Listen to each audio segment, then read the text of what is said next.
Bhagavad Gita, often called the Song of the Divine, is a timeless piece of philosophy and spirituality that has touched countless lives over the ages. It features a deep conversation between Lord Krishna and the warrior Prince Arjun, set against the backdrop of the Kurukshetra battlefield. But this isn't just about the battle. It dives into the big questions about life, duty, and the reality we live in. At its core, the Gita examines what it means to be human, offering guidance on how to tackle life's challenges with wisdom, courage, and unwavering faith. It highlights the ongoing struggle between good and evil, light and dark, and the pull of material success versus spiritual peace. Krishna reveals a path to liberation, guiding the soul beyond the limits of the physical world to unite with the Absolute. The Gita is more than just a religious text. It's a living conversation that resonates with every seeker. It encourages us to fulfill our responsibilities without attachment, stresses the importance of devotion and surrender, and uncovers the cosmic truths that shape our universe. It serves as a guide to finding inner peace and ultimate understanding. As we journey through its verses, we're prompted to think about our own lives, our purpose, and our relationship with the divine. The Gita teaches that true joy and fulfillment come not from chasing outside rewards, but from nurturing our inner qualities, understanding our eternal nature, and being devoted to our higher self. Krishna says, "Do your duty with your mind focused on me, and you will reach the Supreme." The Bhagavad Gita is more than a dialogue between two people. It's a conversation between the soul and the divine, a guide for living righteously and a shining light on the path to spiritual awakening. Now, let's turn to Chapter 1, titled Arjun's Dilemma, the Prelude to Dharma. In this sacred tale, the air is filled with tension on the vast plains of Kurukshetra.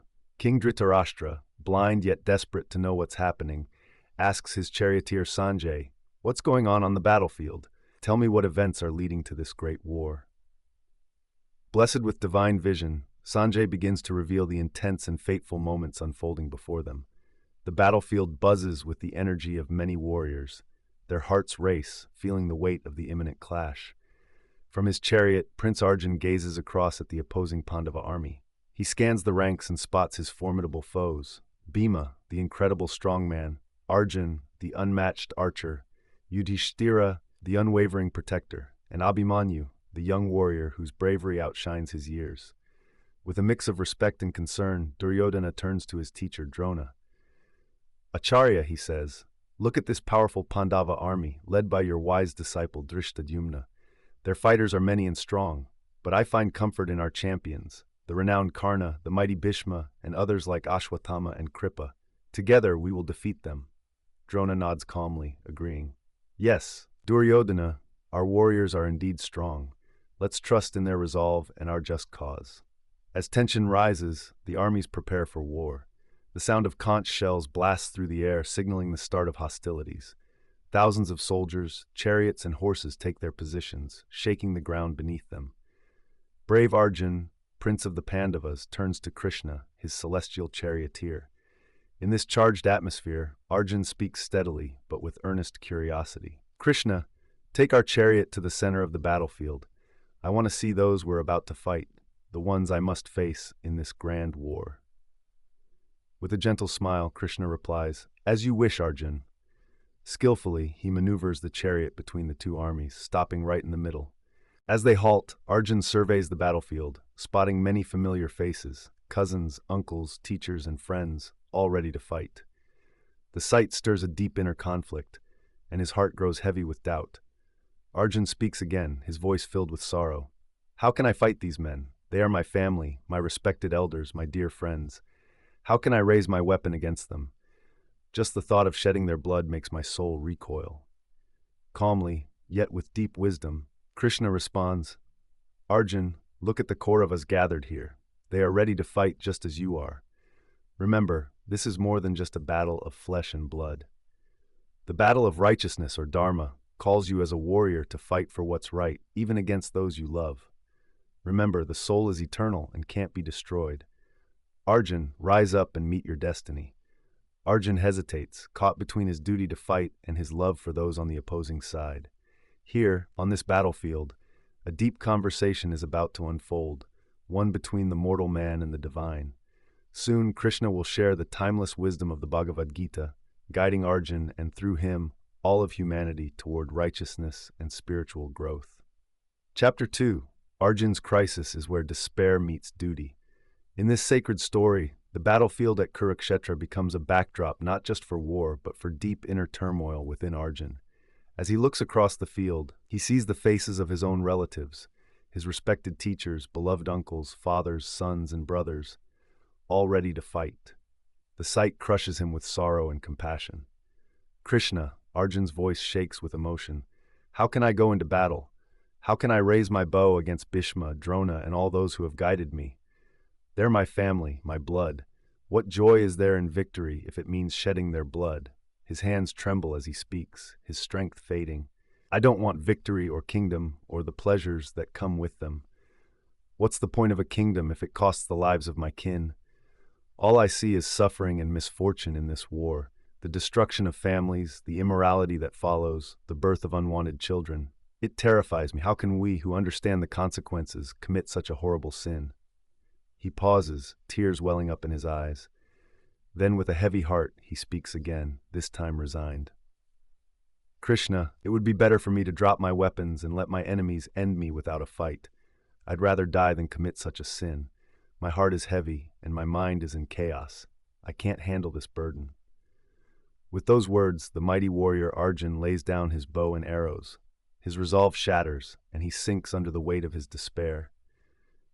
Arjun sits in his chariot, feeling crushed by his emotions. Krishna, his charioteer and divine guide, sees his distress. With a compassionate yet firm tone, Krishna speaks to Arjun. This sorrow and weakness you feel, they're not fit for a warrior like you. Such feelings don't belong to a prince or a protector of righteousness. Where's your courage? Where's your determination? This weakness doesn't suit you. It'll only bring shame. Still overwhelmed, Arjun gazes at Krishna, searching for comfort. But Krishna, how can I fight against those who raised me, who taught me, who loved me? How can I bring myself to kill them, even if it's my duty? Krishna's expression softens. His voice turns gentle, but remains strong. Arjun, your sorrow comes from misunderstanding the nature of life and death. You worry about the body, but the soul is eternal. It cannot be killed or harmed. This battle? It's not just for kingdoms or power. It's about righteousness, about dharma. You must rise above these feelings and do your duty as a warrior. The path of dharma is tough, but it's the one you need to take. Arjun listens, feeling heavy-hearted, but Krishna's words start to break through his despair.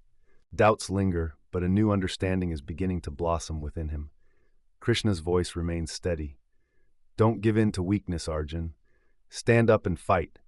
This is your sacred duty as a warrior. It's time to rise and embrace your destiny. As Krishna's words fill the silence, Arjun still sits, battling his inner turmoil.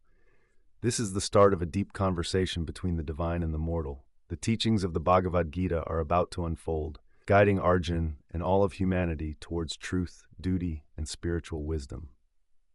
Chapter 3. The Eternal Soul, Krishna's Revelation to Arjun. The scene shifts to a poignant moment on the battlefield of Kurukshetra. Arjun, the mighty warrior and prince, is tormented by his inner conflict as he confronts the harsh reality of the war ahead. His heart aches at the thought of fighting those he holds dear, especially his revered mentors. Arjun feels a wave of despair as he talks about his teachers, Bhishma and Drona. These men have been like fathers to him. How can I fight against them, he cries. They've given me love, wisdom, everything I hold dear.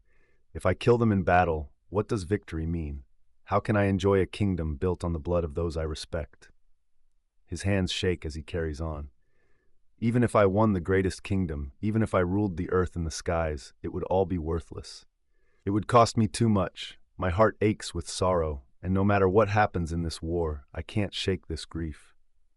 Krishna, his charioteer and divine guide, listens intently. He sees the depth of Arjun's confusion and the pain clouding his mind. Arjun, he begins, his voice calm and steady. You speak of your grief for those you love, but your sadness comes from a misunderstanding of life and death. You're a warrior, and it's your duty to fight for righteousness, for dharma. Don't let your emotions cloud your judgment. Krishna pauses, letting his words sink in. Remember this, Arjun, the soul is eternal. It's never born, and it never dies. The soul can't be killed, nor does it kill. What you see as death is just the soul shedding an old, worn body to don a new one, just like changing clothes. The body might perish, but the soul is unbreakable and timeless. Arjun listens closely, searching Krishna's face for truth. Krishna's voice picks up intensity. Understand, Arjun, the soul isn't affected by the body's changes. It's beyond fire, water, wind, or any other force. It's eternal, everywhere, stable, and unmovable. So there's no reason to grieve for a body that's temporary. Krishna's words start to cut through Arjun's despair, but he still wrestles with his emotions. But Krishna, Arjun replies, voice heavy with doubt, how can I find peace when I have to face my own family in battle? How do I balance my duty with my love for them? Krishna gazes deeply into Arjun's eyes, offering both compassion and strength. Arjun, you need to learn to handle the ups and downs of life. Happiness and sadness are like changing seasons. They come and go. Stay steady through both, because the soul sees beyond these temporary feelings. Remember, the soul's journey is everlasting, passing through all experiences without being affected by them. Don't let your emotions take control. Krishna continues, your role as a warrior is to fight for what's right. The body will perish, this happens to everyone, but the soul remains untouched. So rise above your grief. Don't mourn for those who have passed. As Krishna's words sink in, Arjun feels something shift in his heart. Yes, the sorrow is still there, but Krishna's teachings are opening his eyes to a deeper truth. This truth goes beyond the physical and connects to the eternal nature of the soul. Arjun's journey of understanding has just begun. He's on the brink of a significant spiritual awakening. Now, let's talk about Chapter 4, the path of Buddhi Yoga, action without attachment. In these conversations, Krishna's teachings continue to guide Arjun, the warrior prince, caught between his duties and his feelings. The battlefield of Kurukshetra, ready for conflict, becomes a setting for a bigger spiritual discussion that goes beyond the physical fight and taps into eternal truths. Arjun, still struggling with the idea of battling against his own family, listens closely as Krishna speaks, blending compassion with authority. You grieve for those who aren't meant to be mourned. You talk about life and death, but you must grasp the true nature of the soul.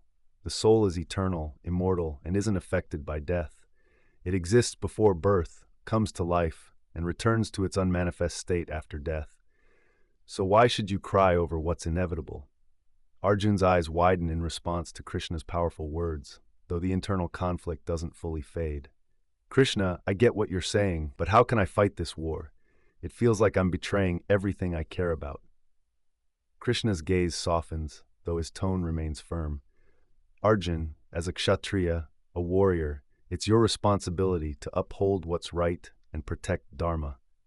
If you back away from this fight, not only do you neglect your duty, but you also bring shame upon yourself. Picture the disgrace that would fall on you, the mightiest warrior, if you turn your back on this battle.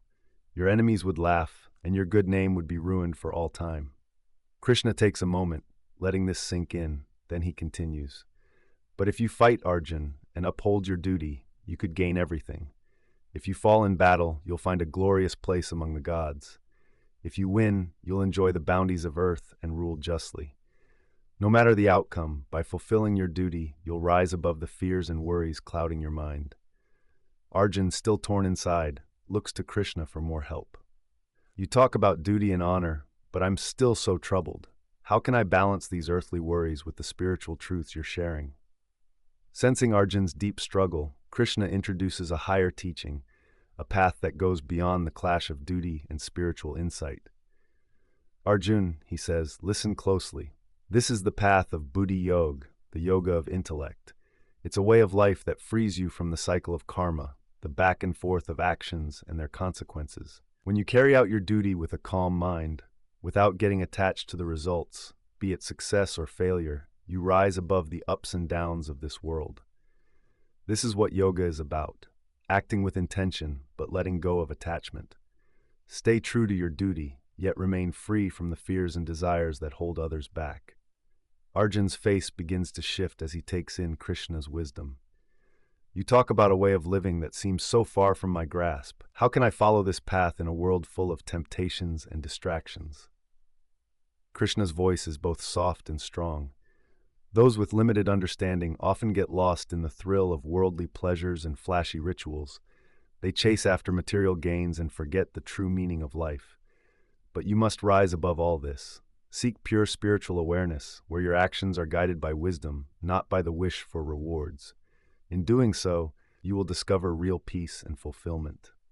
Feeling the burden of confusion lifting, Arjun asks, "So Krishna, are you saying you should act, but don't cling to the results of what you do?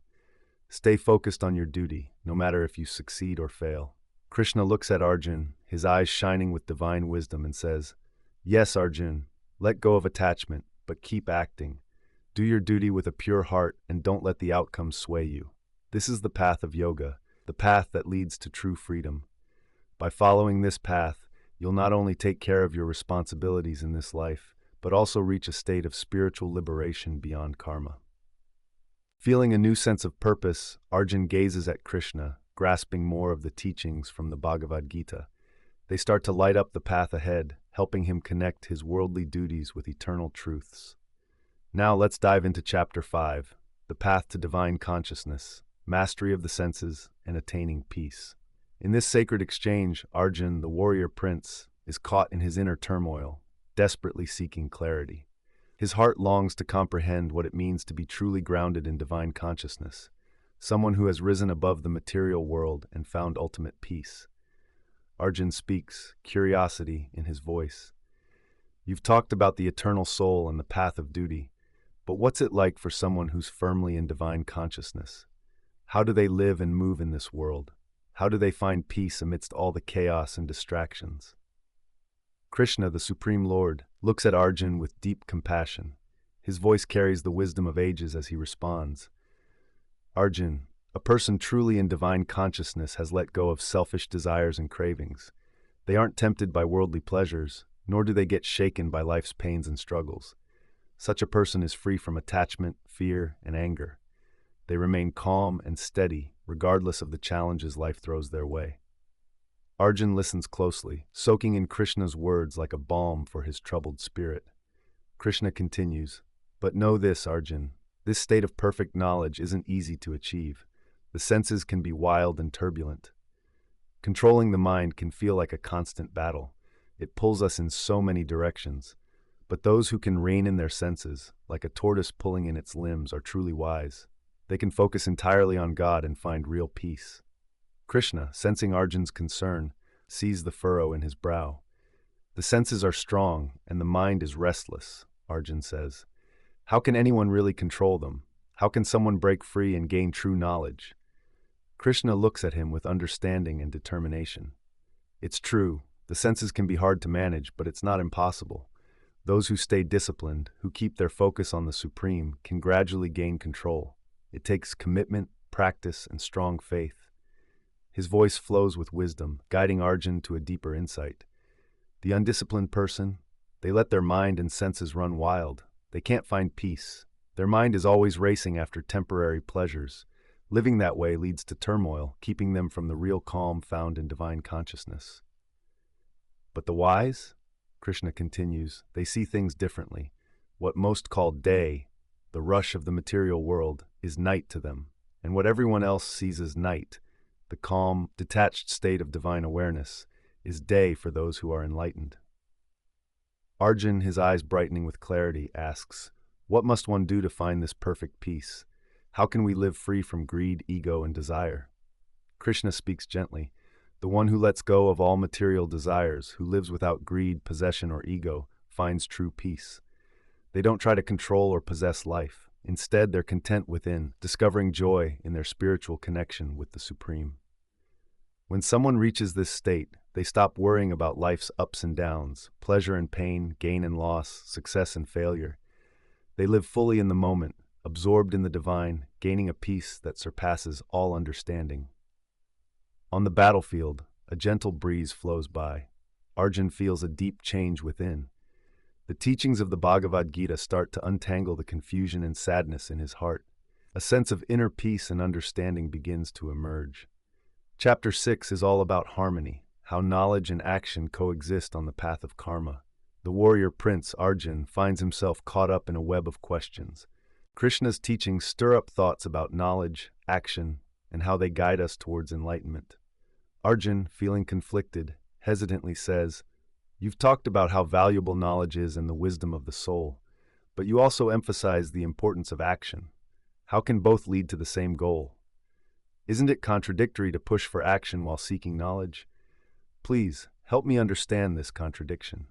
With a kind smile, Krishna sees Arjun's confusion. "Listen closely, Arjun," he begins. "The paths of knowledge and action aren't opposite. They work together. You can't find the ultimate truth by picking just one. It's like a bird that needs both wings to fly.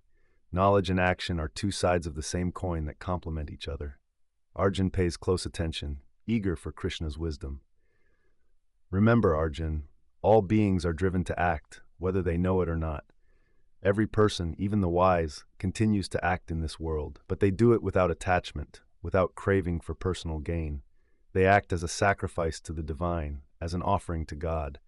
That's the heart of Karma Yoga, action with purpose."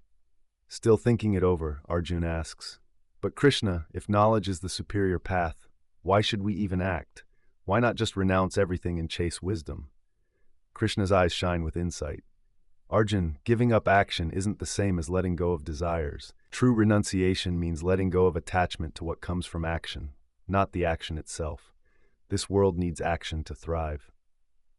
Through action, rain comes down, crops grow, and life thrives. It all ties back to the cycle of sacrifice. When people do their duties with the right mindset, without getting too attached, they help keep this cycle going and ensure everything remains balanced and prosperous." Krishna shares a clear vision of how everything is connected. He explains that fulfilling our responsibilities leads to food production, which sustains life. The rains nourishing the earth come from the sacrifices made by living beings. These sacrifices earn blessings from the heavenly beings, showering the earth with plenty. This divine cycle of sacrifice involves everyone. Those who ignore their roles and neglect their duties throw the world off balance and are seen as sinful. Arjun's eyes widen as the bigger picture unfolds. "So, Krishna, are you saying that even those seeking knowledge need to take action, but without selfish desires, right? As a service to the world and the divine?" Krishna replies, nodding with approval, "Exactly, Arjun. The truly enlightened souls are free from karma but still act in the world. They set an example for everyone else, doing their work without desire. That way, they aren't affected by the results of their actions. For those still on the journey, acting without attachment helps purify the mind, letting go of desires and realizing the truth." As Arjun's initial confusion clears, he grasps the balance between knowledge and action. He sees that both paths are important and lead to the same goal, liberation and uniting with the divine. Sensing Arjun's understanding deepening, Krishna gently encourages him, "Do not shy away from your duty. Embrace it with a pure heart and treat it as an offering to the divine. By doing so, you'll fulfill your role in the cosmic order while also progressing on the path of knowledge. This is the essence of sacrifice, the real journey to enlightenment." Feeling Krishna's words resonate, Arjun discovers a renewed sense of purpose and direction. The teachings of the Bhagavad Gita light the way ahead, showing that action and knowledge are key parts of a spiritual journey. Chapter 7 dives into the power of doing your duty without getting attached to the outcomes. Here, in the battlefield of Kurukshetra, a deeper discussion unfolds. Arjun, the warrior prince, struggles with what it means to do his duty, to take action, and to understand who he really is. Krishna, the Supreme Lord and his charioteer, shares wise insights to help Arjun through his confusion. Arjun begins, his voice filled with doubt. "You said it's vital to do our duties without getting attached to what happens. But how can anyone act without wanting success or fearing failure? It feels impossible to separate an action from its results." Krishna, ever patient, smiles gently. "Arjun, that's the path to true freedom. It's tough, but the wise know that the key to liberation is to do your work without letting the outcomes sway you. Look at King Janak and other great souls. They achieved greatness by doing their duties earnestly, without worrying about the results. They acted in line with Dharma, not for personal gain." Arjun listens closely, eager to grasp Krishna's message. Krishna continues, "Even I have roles to play in this world. I'm the Lord of all, yet I take action. If I didn't, people would follow my example and chaos would unfold. I fulfill my duties to guide them toward what's right." Arjun nods, starting to grasp these deeper meanings, but still, questions linger. "Krishna, if the wise should act without attachment, what about those who don't know better? Shouldn't we stop them from acting out of ignorance?" Krishna's face becomes serious as he replies, "Arjun, we must not confuse those still tied to ignorance. They need to find their own path. Keep doing your duties, even if you're attached to them. The wise ones should lead by example, showing the way to enlightened actions without causing disruption. Everyone needs encouragement to fulfill their responsibilities based on their own understanding, gradually awakening to deeper knowledge." Then Krishna shifts the discussion to something deeper: the three modes of material nature that tether the soul to this world. He tells Arjun that everything we do is influenced by these three modes: goodness, passion, and ignorance. These modes trick the soul into thinking it's the one taking action, but really, the soul is just a witness, separate from the senses and the actions. The wise see this difference, but they don't stir those still caught in these modes. Instead, they guide them gently, helping them rise above these influences. Arjun furrows his brow, trying to understand Krishna's words. "Krishna, if the soul is separate from actions and the senses, how can I do my duties in a way that leads to liberation?" Krishna's eyes light up as he responds, "Do all your duties as an offering to me, without expecting anything in return. This way, you'll free yourself from the chains of karma and the cycle of birth and death. That's the path to liberation, acting selflessly with your mind focused on the divine. Remember, even the wise act according to their true nature. It's better to follow your own path, even if it's imperfect, than to imitate someone else perfectly. Each person's duty comes from their nature, and true fulfillment comes from living authentically." Now Arjun, starting to understand the core of Krishna's teachings, asks one last question. "Krishna, why do people who know what's right still do wrong? What pulls them off the righteous path?" Krishna's expression grows serious as he answers, "Arjun, lust, born from the mode of passion that pushes people to sin. Lust is an endless desire that clouds the mind, leading to anger and confusion. When it isn't satisfied, it becomes a consuming enemy, fogging one's judgment and leading them astray. The senses, the mind, and intellect are where this desire thrives, so you need to learn to control these urges because mastering them is key. Can you defeat your desires and gain true wisdom?" Krishna's words strike a chord with Arjun, lighting up the road ahead. He starts to grasp the importance of doing his duties without getting attached. He learns about the three modes of material nature and realizes that conquering desire is key to finding peace. Chapter 8 dives into divine manifestation and the path to liberation, featuring Krishna's insights shared with Arjun. As the battle of Kurukshetra looms, Arjun seeks clarity. Krishna begins to reveal profound truths about existence, actions, and the divine. These truths go beyond their immediate conflict and guide Arjun and everyone listening to a higher awareness. With a mix of respect and curiosity, Arjun asks Krishna, "You talk about yoga, the timeless path of union with the divine. How did this knowledge come to be, and why are you sharing it with me now?" Krishna, with the wisdom of the ages in his voice, replies, "Arjun, this knowledge of yoga is eternal. I first shared it with the sun god, Vivasvan, who then passed it to Manu, the father of humanity. Over time, this sacred knowledge was handed down through wise kings, but it eventually faded away. Now I reveal it to you because you are my devoted friend and disciple. You're ready to understand this great secret." Intrigued yet confused, Arjun responds, "But Krishna, how can you, standing right in front of me, have given this knowledge to the sun god so long ago? I just don't get it." Krishna smiles gently, compassion shining in his eyes. "Arjun, we've lived many lives together. You may not remember them all, but I do. Whenever there's a decline in righteousness and a rise in wickedness, I, the eternal Lord of all beings, manifest in the world through my divine energy, Maya. I appear age after age to protect the righteous, defeat evil, and restore Dharma." The weight of Krishna's revelation begins to sink in for Arjun. So you come to earth to uphold virtue and bring balance. But what about those who don't see your divine nature? What happens to them? Those who connect with the Supreme Being break free from the endless cycle of birth and death. In a serious tone, Krishna makes it clear that they reach my ultimate home, escaping this painful world.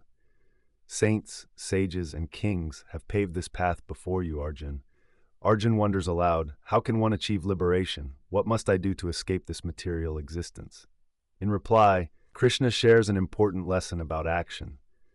Listen closely, Arjun. Understand the difference between doing the wrong thing, doing nothing, and doing the right thing. The right action is one done without a focus on the results, aligning with Dharma. Actions driven by selfish motives lead to negative outcomes and are wrong. But being inactive doesn't mean you sit back and do nothing. It means consciously choosing not to engage in self-serving behavior because true wisdom comes from acting in line with God's plan.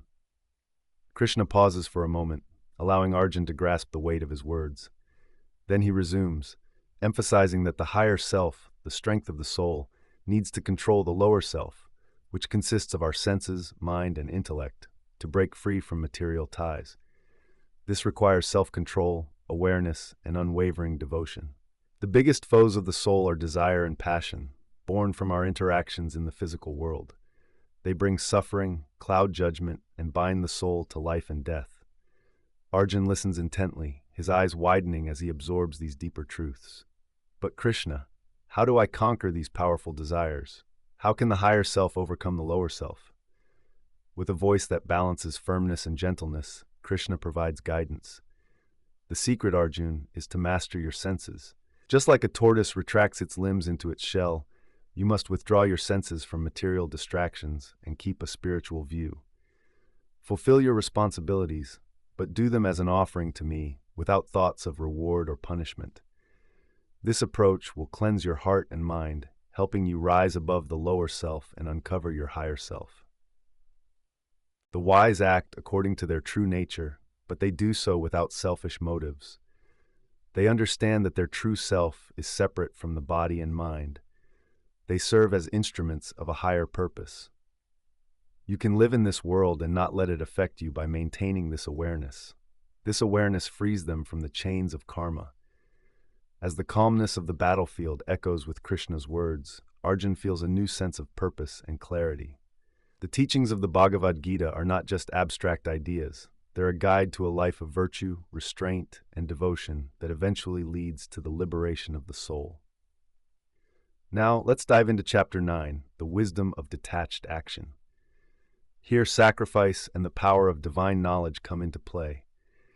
In the sacred discussion of the Bhagavad Gita, Krishna continues to shine light on the path of wisdom and righteousness for Arjun as the battle of Kurukshetra approaches.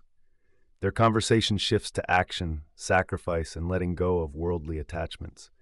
Arjun is all ears, eager to learn how to lead a life of purpose and purity, free from the mess of material existence.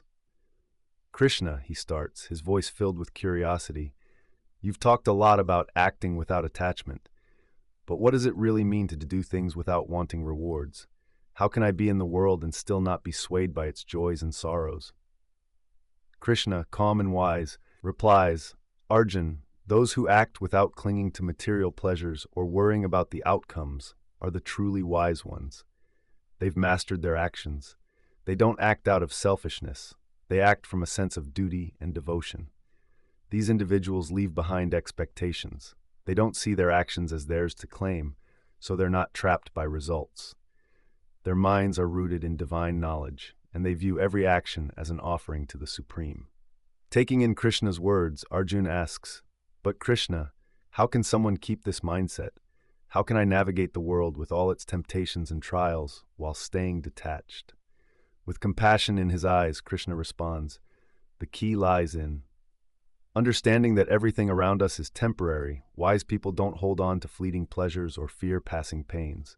They view all actions as offerings to the divine, whether it's a minor task or a grand sacrifice. By dedicating their efforts to God, they liberate themselves from the chains of karma and the cycle of life and death.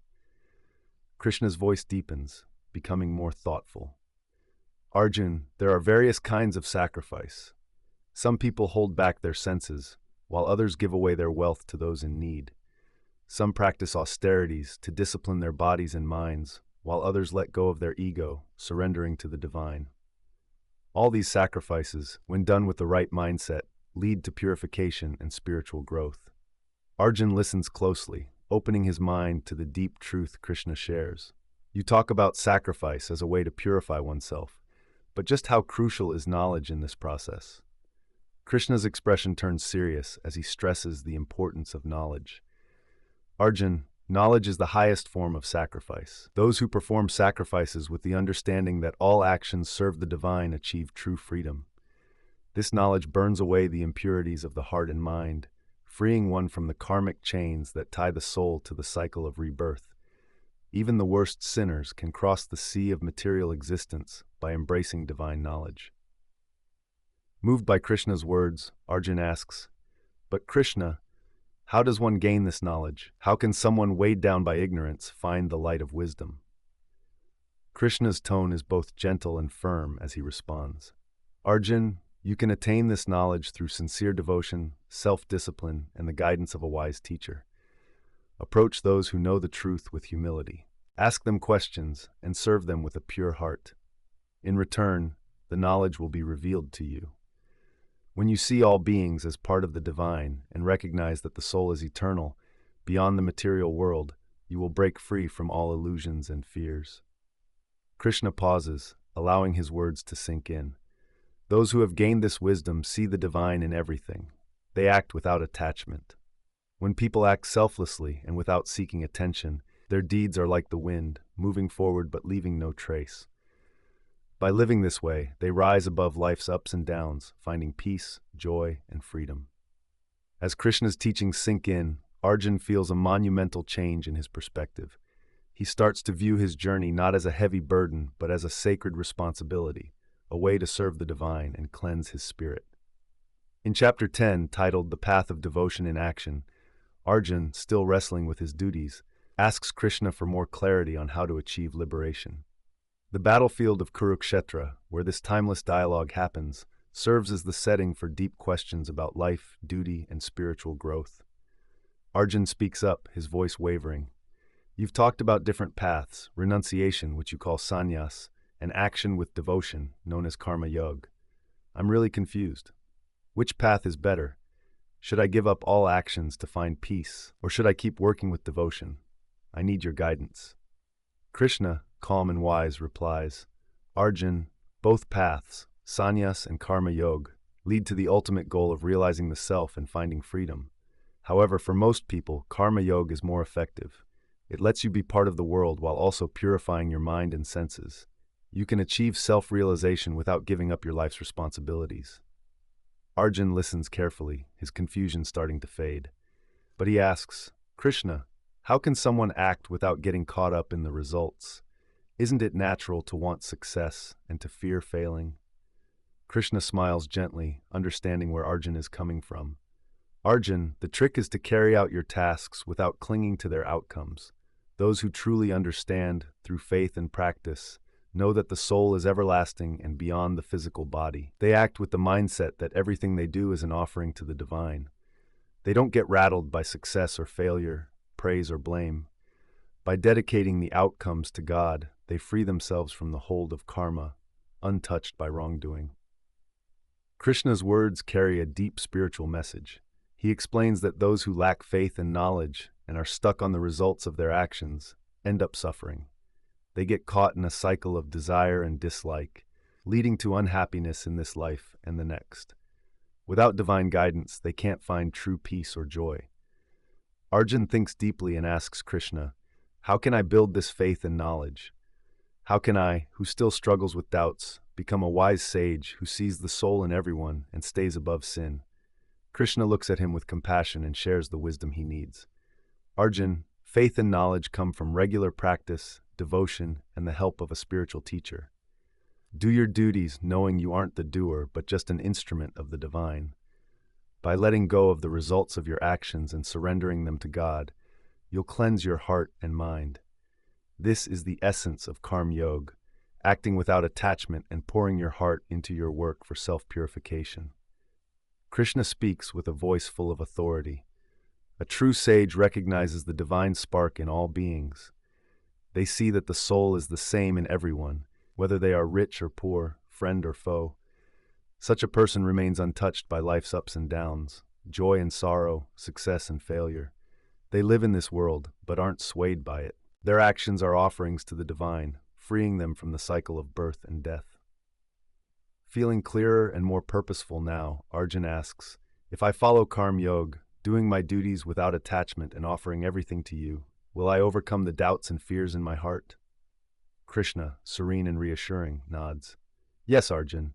By embracing Karma Yoga, you'll purify your mind and heart. Divine knowledge will wash away your doubts, filling you with peace. Remember, true renunciation isn't about giving up action, but letting go of attachment to the results. When you act with devotion, you'll find the ultimate peace and liberation you're seeking. As Krishna's words settle in, Arjun feels his understanding shift profoundly.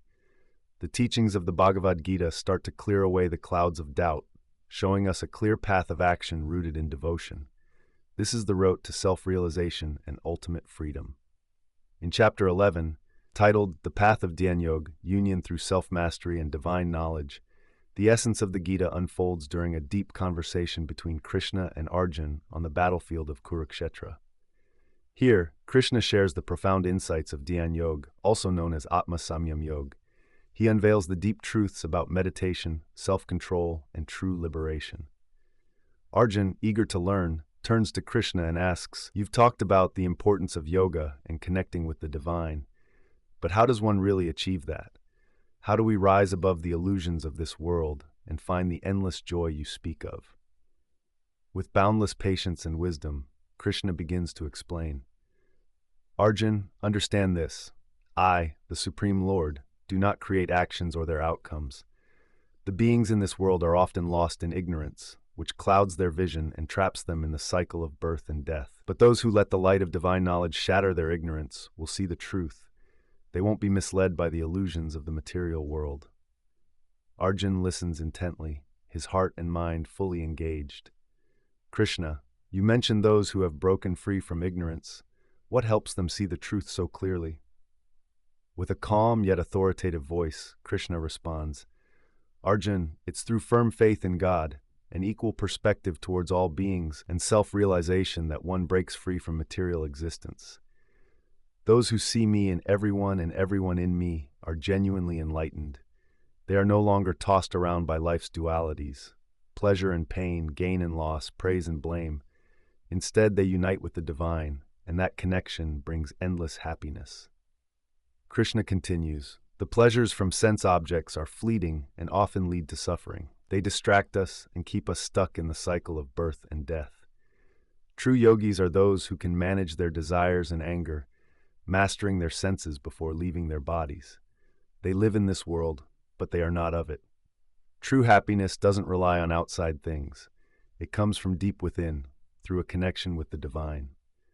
Curious about mastering this self-control, Arjun asks Krishna how one can truly let go of sensual pleasures and live freely. Krishna replies, Arjun, the sage who sheds desire and fear experiences true freedom. Their eyes shine with compassion. Such a person sees that letting go and practicing yoga are connected. It's not about avoiding action, it's about detaching from the outcomes. The enlightened sage finds peace in meditation, while those seeking perfection in yoga find fulfillment in their work without attachment. The more self-control you practice, the more serene your mind becomes. In that peace, you can meet the divine. Arjun resonates with Krishna's words and begins to see his path more clearly. But Krishna, he asks, if renunciation and yoga are the same, how do we balance meditation with our daily duties? Krishna smiles, understanding Arjun's confusion. It's through meditation combined with performing your duties without attachment that you reach the highest state of yoga. When your mind is calm and your heart is free from desire, you can meditate deeply and unite with the divine.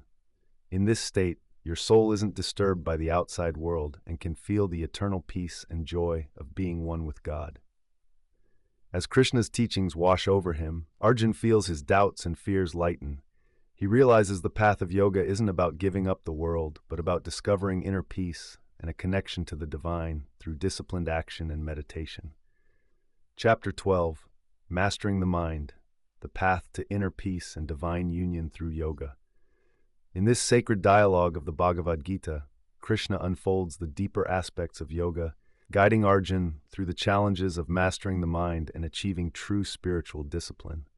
As their conversation continues, Krishna highlights how crucial mental mastery is for practicing yoga, illuminating the route to inner peace and ultimate union with the divine. Arjuna starts with an earnest question. You've spoken of the self-mastery is key in yoga, but how do we really tame the mind? The mind is restless, always buzzing, making it tough to control. How do we find stillness and focus amid life's chaos? Krishna, ever patient and wise, answers with a gentle clarity. Arjuna, he says, the mind is indeed like the wind, restless and wild, but with discipline and determination and through the practice of yoga, you can master it. A person who lets go of all desires and has tamed their mind rises above life's ups and downs, pleasure and pain, success and failure. Such a person remains calm and devoted to God, untouched by the outside world. Arjuna listens closely, soaking in Krishna's wisdom. But Krishna, he asks, how do I reach this state of mind? What steps do I need to take to control my senses and keep my focus on the divine? Krishna's tone turns both instructive and kind. The path of yoga demands dedication and understanding. A true yogi, one who has conquered their senses and developed fairness toward all, shines with inner peace and steadfast devotion. To practice yoga, you need to seek quiet, away from distractions. Make a special place for yourself, a sacred spot where you can clear your mind through meditation. Krishna advises Arjuna to sit with a steady posture in this space, concentrating deeply on one thing at a time. Meditation is crucial to cleanse the mind and direct all thoughts toward the divine. A yogi's disciplined mind stays calm and focused during deep meditation or samadhi, where they experience a bliss that goes beyond all material joys. In this state, the yogi never strays from the eternal truth. Motivated by Krishna's guidance, Arjuna asks, how can I bring this discipline into my everyday life? How do I stay balanced and avoid temptations? Krishna responds, the practice of yoga is all about balance in every part of life. His eyes show both wisdom and kindness. Eat in moderation, find a work-life balance, and rest well. By living moderately, not overdoing it or holding back, you can ease your troubles and set the stage for deep meditation. This balance helps keep your mind steady and focused. As Arjuna walks the yogic path step by step, he feels a strong connection with Krishna's words. Things are starting to make sense to him. Krishna speaks about reaching a state of blissful contentment. But how do you stay focused on that goal, especially when challenges and doubts arise? Krishna encourages him, his demeanor softening with compassion. Arjuna, this journey requires commitment, no hesitation or negativity. You've got to dive into your practice with determination. Every effort you make brings you closer to the divine. Let go of all your desires and train your mind to master your senses. Sure, the path may be tough, but the rewards are limitless. The fleeting pleasures of this world can't compare to the deep peace and joy that come from connecting with the Supreme. As Arjuna absorbs these teachings, he feels a wave of clarity wash over him. He realizes that yoga isn't just about physical poses or rituals. It's also about building inner strength, calming the mind, and experiencing the boundless joy of unity with the divine. In Chapter 13, Conquering the Restless Mind, the Supreme Path of the Yogi, Krishna and Arjuna delve deeper into the conversation. They explore the vital importance of self-control and merging consciousness with the divine. Krishna shares insights that transcend the struggles of the physical world, guiding Arjuna towards spiritual awakening. Curious yet doubtful, Arjuna asks, you talk about the incredible benefits of self-control and aligning the mind with God, but how can one truly achieve this? The mind is chaotic, constantly pulled in every direction by desires. Is it really possible to conquer it and reach the happiness you describe? Krishna replies, his voice a blend of compassion and authority. Those who master self-control and connect their consciousness with the divine break free from all material struggles. They rise above the fleeting joys and sorrows of life, discovering a happiness that's truly perfect. From deep within, the soul's bond with God stands strong, unaffected by what's happening outside. Herein listens intently, captivated by Krishna's words, but worries still linger in his heart. Krishna, he says, You talk about this blissful state, but it feels nearly impossible to reach. The mind is like a wild wind, always rushing, never calm. How can anyone control it and focus on the divine? Krishna's gaze remains steady as he listens to Arjun's doubts.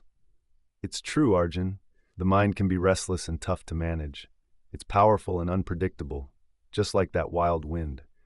But with practice and a bit of detachment, you can learn to tame it. The secret is in sticking with it and staying dedicated. Regular yoga practice, combined with letting go of worldly desires, can gradually help you rein it in. It won't be easy, but it is possible. Krishna's words hold both a challenge and encouragement, pushing Arjun to keep going on his path. But then Arjun hesitates. But Krishna, what if someone can't control their mind? What if, no matter how hard they try, they don't reach that ultimate goal in this lifetime? Krishna's expression softens with empathy. Listen, Arjun, no effort on the path of yoga is ever wasted. Even if a yogi doesn't hit the final goal in this life, they aren't lost. Such a soul is reborn into a good, spiritually nurturing family where they can keep chasing God in their next life. They get another chance to continue right from where they left off, making progress with each birth. Arjun feels comforted as he begins to grasp the bigger picture of this spiritual journey. It seems like the yogi's path is long and challenging, but also filled with grace and support from the divine. How does this path stack up against others? Krishna's voice carries deep wisdom as he responds. The yogi truly stands above other seekers, the ascetic who gives up the world, the scholar who studies scriptures, and those who perform rituals, all have their benefits. But the yogi, who merges with the divine through self-discipline and meditation, reaches the highest level. The yogi not only seeks their own liberation, but also sees God in every living thing, feeling their joys and sorrows like they were their own. This profound connection with the divine and all of creation is what makes the yogic path supreme. Filled with renewed hope, Arjun takes in this deeper understanding. Arjun, filled with a sense of purpose, asks Krishna, if the path of the yogi is the highest, what should I do to follow it? How can I connect with the divine? Krishna smiles, his face radiating love and guidance. Strive with all your heart to be a true yogi. Practice self-control, meditate regularly, and stay devoted to God. Let go of attachment to the outcomes of your actions. Focus on the purity of your intentions. See the divine in everyone and treat them with love and compassion.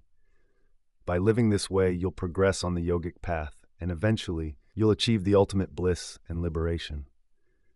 As Krishna's words sink in, Arjun feels his doubts and fears start to fade away. He understands that the yogic path isn't just about discipline and self-control. It's also about forming a deep connection with God, all beings, and the eternal truth beyond the physical world. Then comes chapter 14, Divine Knowledge and Exclusive Devotion, the path to knowing the Supreme. The dialogue continues on the battlefield of Kurukshetra, and Krishna starts to unveil the mysteries of his divine nature and the ways to know him through exclusive devotion, or bhakti yoga, and through wisdom, or jnana vijnana yoga. These truths go beyond the immediate battle, guiding Arjun and all seekers toward a deeper understanding of the Supreme. Arjun, with reverence and curiosity, asks, "You've mentioned many paths, but how can one truly know you, the Supreme Being? What is this knowledge and devotion that leads to such understanding?" With a serene yet powerful voice, Krishna replies, "Arjun, to know me fully, you must commit to exclusive devotion, bhakti yoga. Through this path and the practice of jnana vijnana yoga, which includes knowledge and wisdom, I reveal my true nature to those who seek me sincerely. Remember, I am the source of all creation. Everything that exists, from the tiniest atom to the vast cosmos, comes from me." He listens closely, his heart and mind ready to embrace the deep truths Krishna shares. Krishna explains that there are two energies in everything that lives. One is my lower energy, the material world, which includes the elements, the mind and intellect. But higher than that is my superior energy, the soul energy, or Jas Shakti. It's through the dance of these two energies that all beings come to be. Krishna's words are heavy with timeless truth as he continues. I am the essence of all things. I am the taste in water, the light of the sun and moon, the spark in humans, and the sacred Om in the Vedas. I am beyond the three modes of nature, goodness, passion, and ignorance, that confuse people from truly knowing me. Those who surrender to me with pure devotion can get past this illusion, but those who don't get stuck in the material world. Arjun, moved by Krishna's insights, asks, "Who struggles to surrender to you, and who truly engages in devotion with a pure heart?" Krishna's gaze softens as he replies, "Arjun, there are 4 types of people who don't surrender to me: the ignorant, the deluded, those lost in illusion, and those with a demonic nature. They're caught up in their material desires and don't seek the higher truth.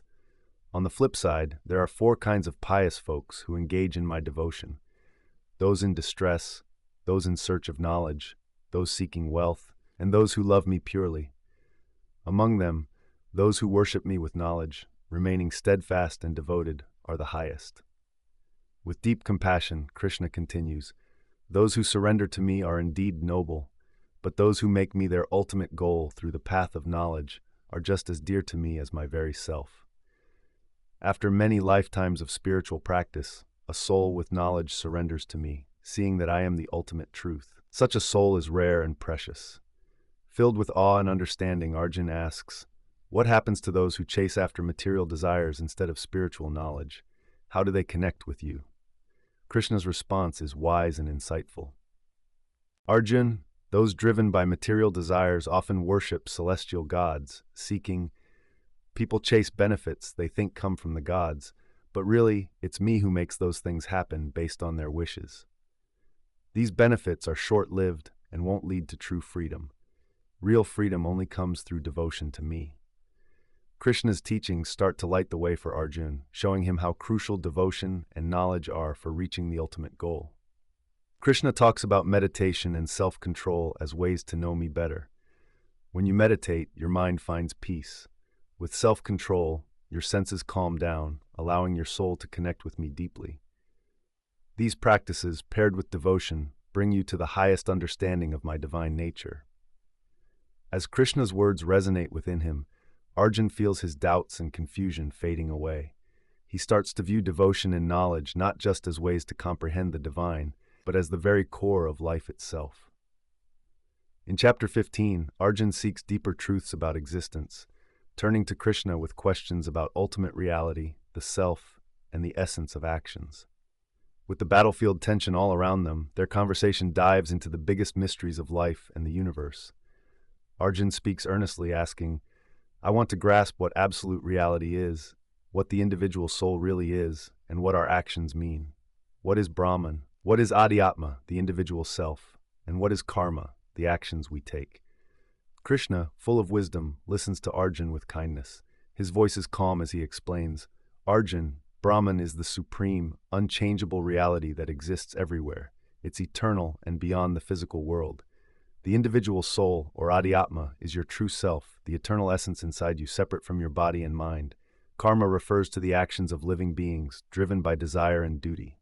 Arjun, eager to understand, asks Krishna about reality.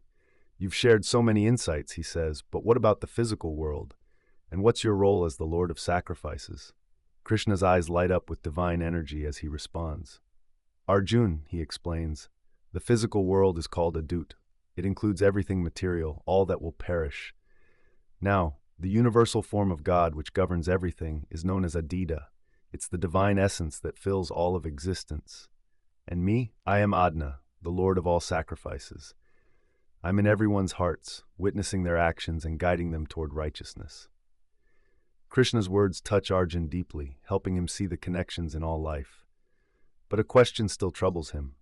"Krishna," he asks, "what happens when we die? How can we reach you in that last moment?" With even more compassion in his voice, Krishna answers, "Those who remember me at death will surely find me. This is my promise. So, keep me in your thoughts while you perform your duties. Don't get distracted by life's fleeting nature. With unwavering devotion, you'll rise above birth and death to join me in the eternal realm."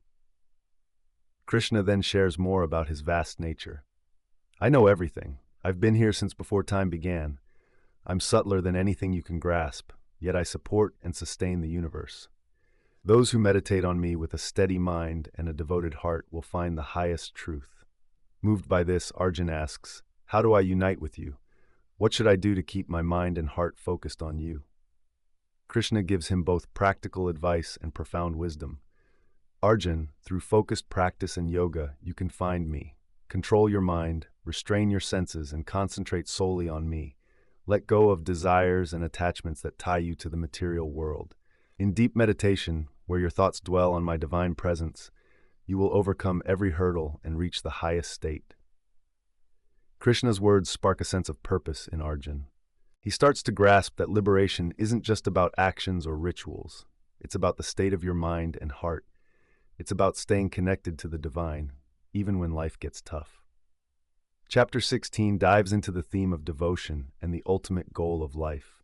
In this sacred chat between Krishna and Arjun, they explore deep truths about devotion, liberation, and the eternal nature of everything.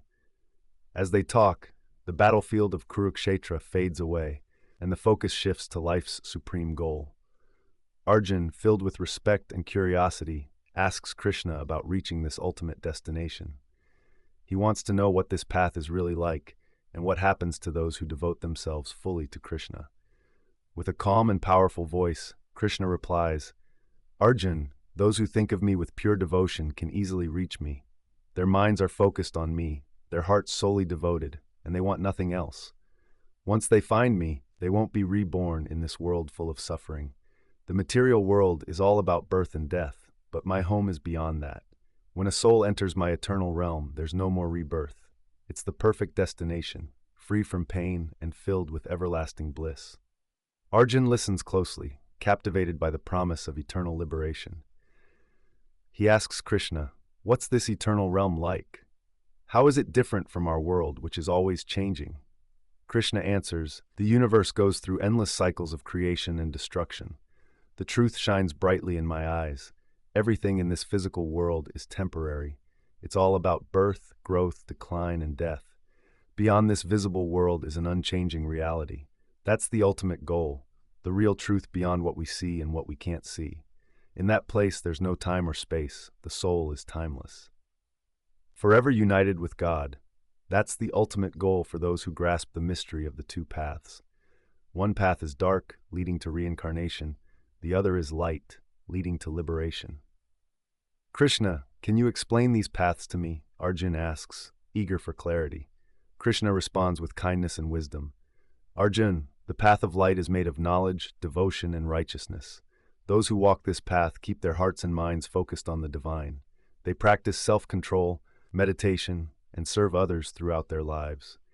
When this life ends, they rise to the eternal realm, free from the cycles of rebirth and death. But the dark path? That's filled with ignorance and attachment. Driven by anxieties and desires, people who take that route get stuck in a never-ending loop of life and death. Krishna's words carry the weight of true authority as he shares this sacred wisdom. Yogis who understand this aren't confused, Arjun. They earn merit beyond ritual sacrifices because they grasp the ultimate truth. They don't chase after temporary rewards or pleasures. Instead, they seek eternal unity with the divine. What I'm telling you now is the highest science, the deepest wisdom that purifies anyone who hears it. It's simple to practice and is clear to those with faith and devotion. Arjun, deeply touched by Krishna's insights, feels clarity and purpose flood through him. "Krishna, you've opened my eyes to the true path. I see now that real liberation comes from unwavering devotion to you and the quest for eternal truth. How can I ensure I stay on this path to reach you?" With warmth and encouragement, Krishna replies, "Arjun, keep your mind and heart focused on me. Remember me in everything you do. Perform your duties with devotion without attachment to the outcomes. Embrace yoga, meditation, self-control, and selfless service. By doing this, you'll stay on the path of light, steadily moving toward liberation. Trust my words, they guide you to eternal freedom." As Krishna's teachings resonate inside him, Arjun feels his doubts and fears melt away. Now he sees the supreme goal not just as possible, but as the very essence of life. Chapter 17, The Supreme Relationship, Understanding Krishna as Creator, Sustainer, and Ultimate Goal. In this powerful dialogue from the Bhagavad Gita, the conversation between Krishna and Arjun dives deep. Krishna reveals the intricate bond between himself, living beings, and the material world. While the battlefield of Kurukshetra fades into the background, Krishna sheds light on the true nature of existence, creation, and devotion. Arjun, his voice filled with respect and a thirst for knowledge, asks, "You've talked about the divine in creation and the soul, but how do you connect with all living beings in the material world? What's your link to everything that exists?" Krishna, embodying divine authority, responds with a voice full of timeless wisdom. "Arjun, I am the creator and sustainer of everything that exists. Every living being, every element of creation arises from my energy. But here's the thing. Even though I'm the source of everything, I am not swayed by it. The complexities of the material world rest within me, yet I remain untouched and eternal." Arjun listens intently, soaking in Krishna's vast insights. Then he asks, "How can you create and sustain everything but still stay unaffected? What happens to living beings at the end of each cycle of creation?" With eyes filled with infinite knowledge, Krishna replies, "At the end of each cycle, all living beings return to my primordial energy, only to be recreated when the cycle resets. I bring forth all forms through my material energy, yet I'm not bound by these actions. I'm a neutral observer, steering the universe with my will, but not getting caught up in it." Krishna paints a vivid picture of the eternal dance of creation and dissolution, highlighting his role as a guiding force without attachment. He goes on to explain the two paths that living beings can take. Those who recognize me as the Supreme Lord embrace loving devotion. They know that I'm the source of all creation, the essence of Vedic rituals, and the ultimate goal for every living being. But those who don't see this truth are misled, clinging to demonic and atheistic views that lead them away from the light. Moved by Krishna's words, Arjun feels a shift within himself.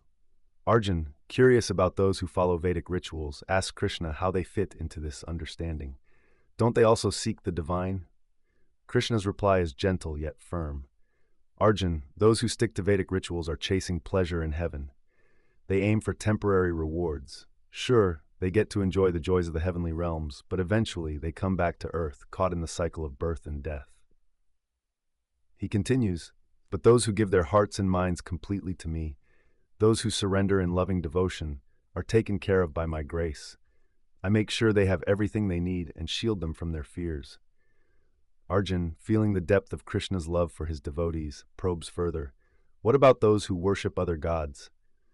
Aren't they also seeking the divine, just in different ways?" Krishna responds, his face full of understanding. "Arjun, even those who worship other gods are ultimately worshiping me, even if they're going about it the wrong way. I am the father, mother, sustainer, and the ultimate goal of all worship." He adds, "Those seeking material gains from other deities have a limited view. Their devotion might go elsewhere, but it's still I who grant the fruits of their efforts. The rewards they receive are temporary and tied to the material world. On the other hand, those who worship me directly achieve eternal unity with the divine." Krishna's words sink deep into Arjun, revealing the all-encompassing nature of the divine. He begins to understand that Krishna isn't just a creator or a deity. He is the ultimate source and sustainer of all life, the true goal of every soul's journey. With this realization, a profound sense of peace and purpose washes over Arjun. "Krishna," he says, "I see now that true devotion to you is the highest path, surpassing all other forms of worship.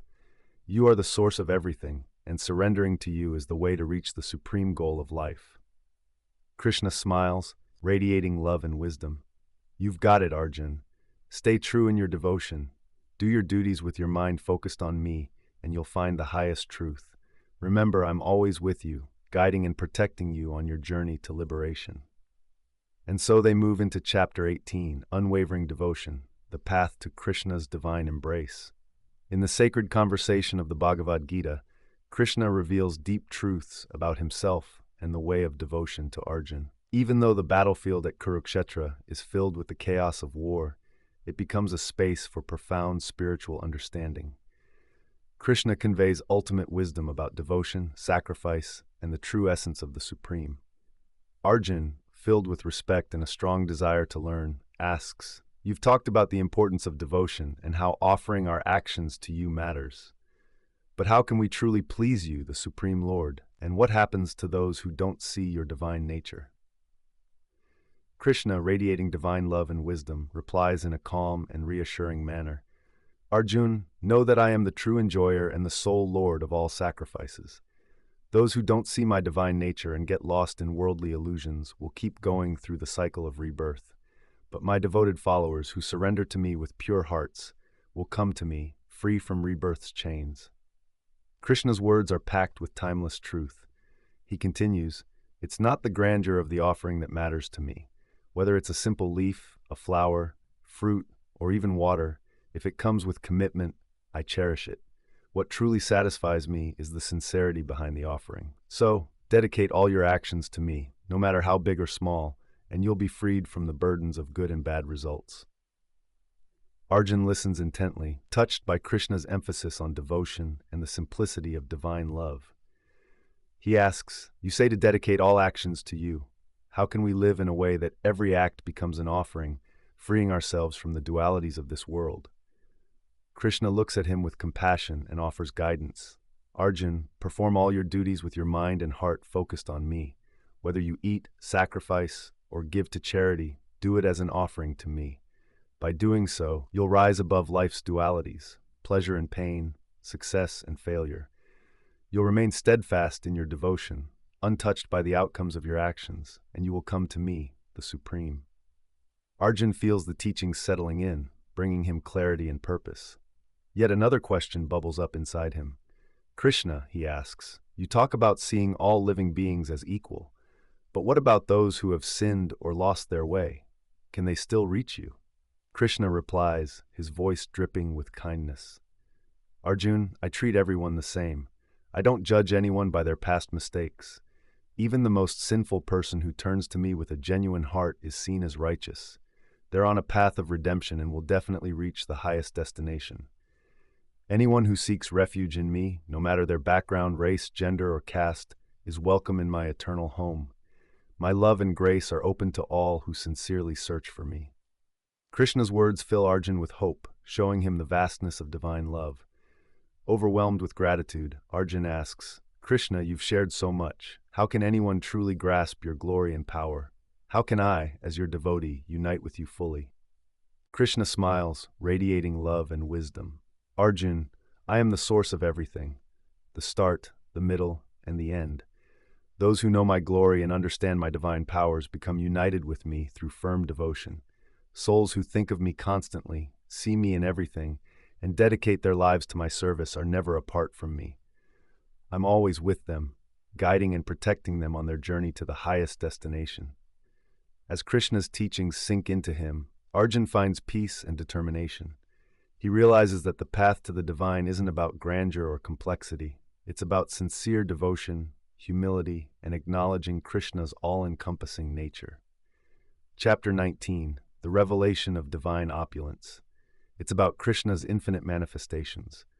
When Arjun fully grasps the essence of Krishna, seeing him not just as a friend and charioteer but as the supreme being, the creator of all, he begins to lift the veil of ignorance in the famous dialogue of the Bhagavad Gita.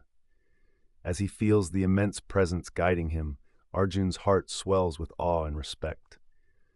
The Kurukshetra battlefield fades away behind him.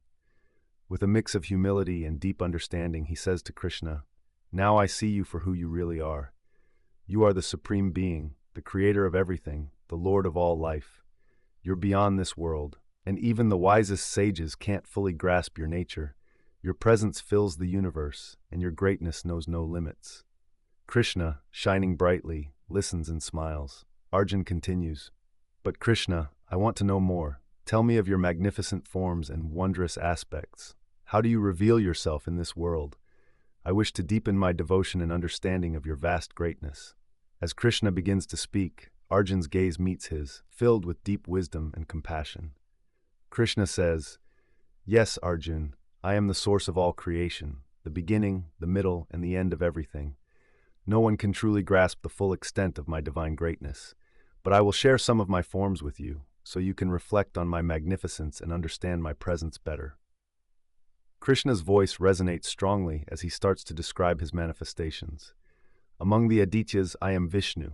I am the radiant sun among the luminaries. I am Marichi among the Maruts and the moon among the stars. I am the Samaveda among the Vedas and Indra among the gods. I am intellect among the senses and consciousness in all living things." Captivated, Arjun listens as Krishna reveals even more of his divine forms. I am Shiva among the Rudras, Kubera, the lord of wealth among the Yakshas and Rakshasas. I am Meru, the golden mountain, and Agni, the fire god among the Vasus. I am Skanda, the god of war among leaders, and Brihaspati, the chief of priests among priests. I am Brihu among the ancient sages, and the ocean among bodies of water. Like distant thunder, Krishna's voice continues to list his countless forms. I am the source, center, and culmination of everything that exists. I am the science of the self among all sciences, reason itself among debaters, infinite time, and the essence of letters. I am the beginning. Of everything that lies ahead, I am the inevitable end. I represent fame, fortune, charisma, memory, intelligence, perseverance, patience, and grace.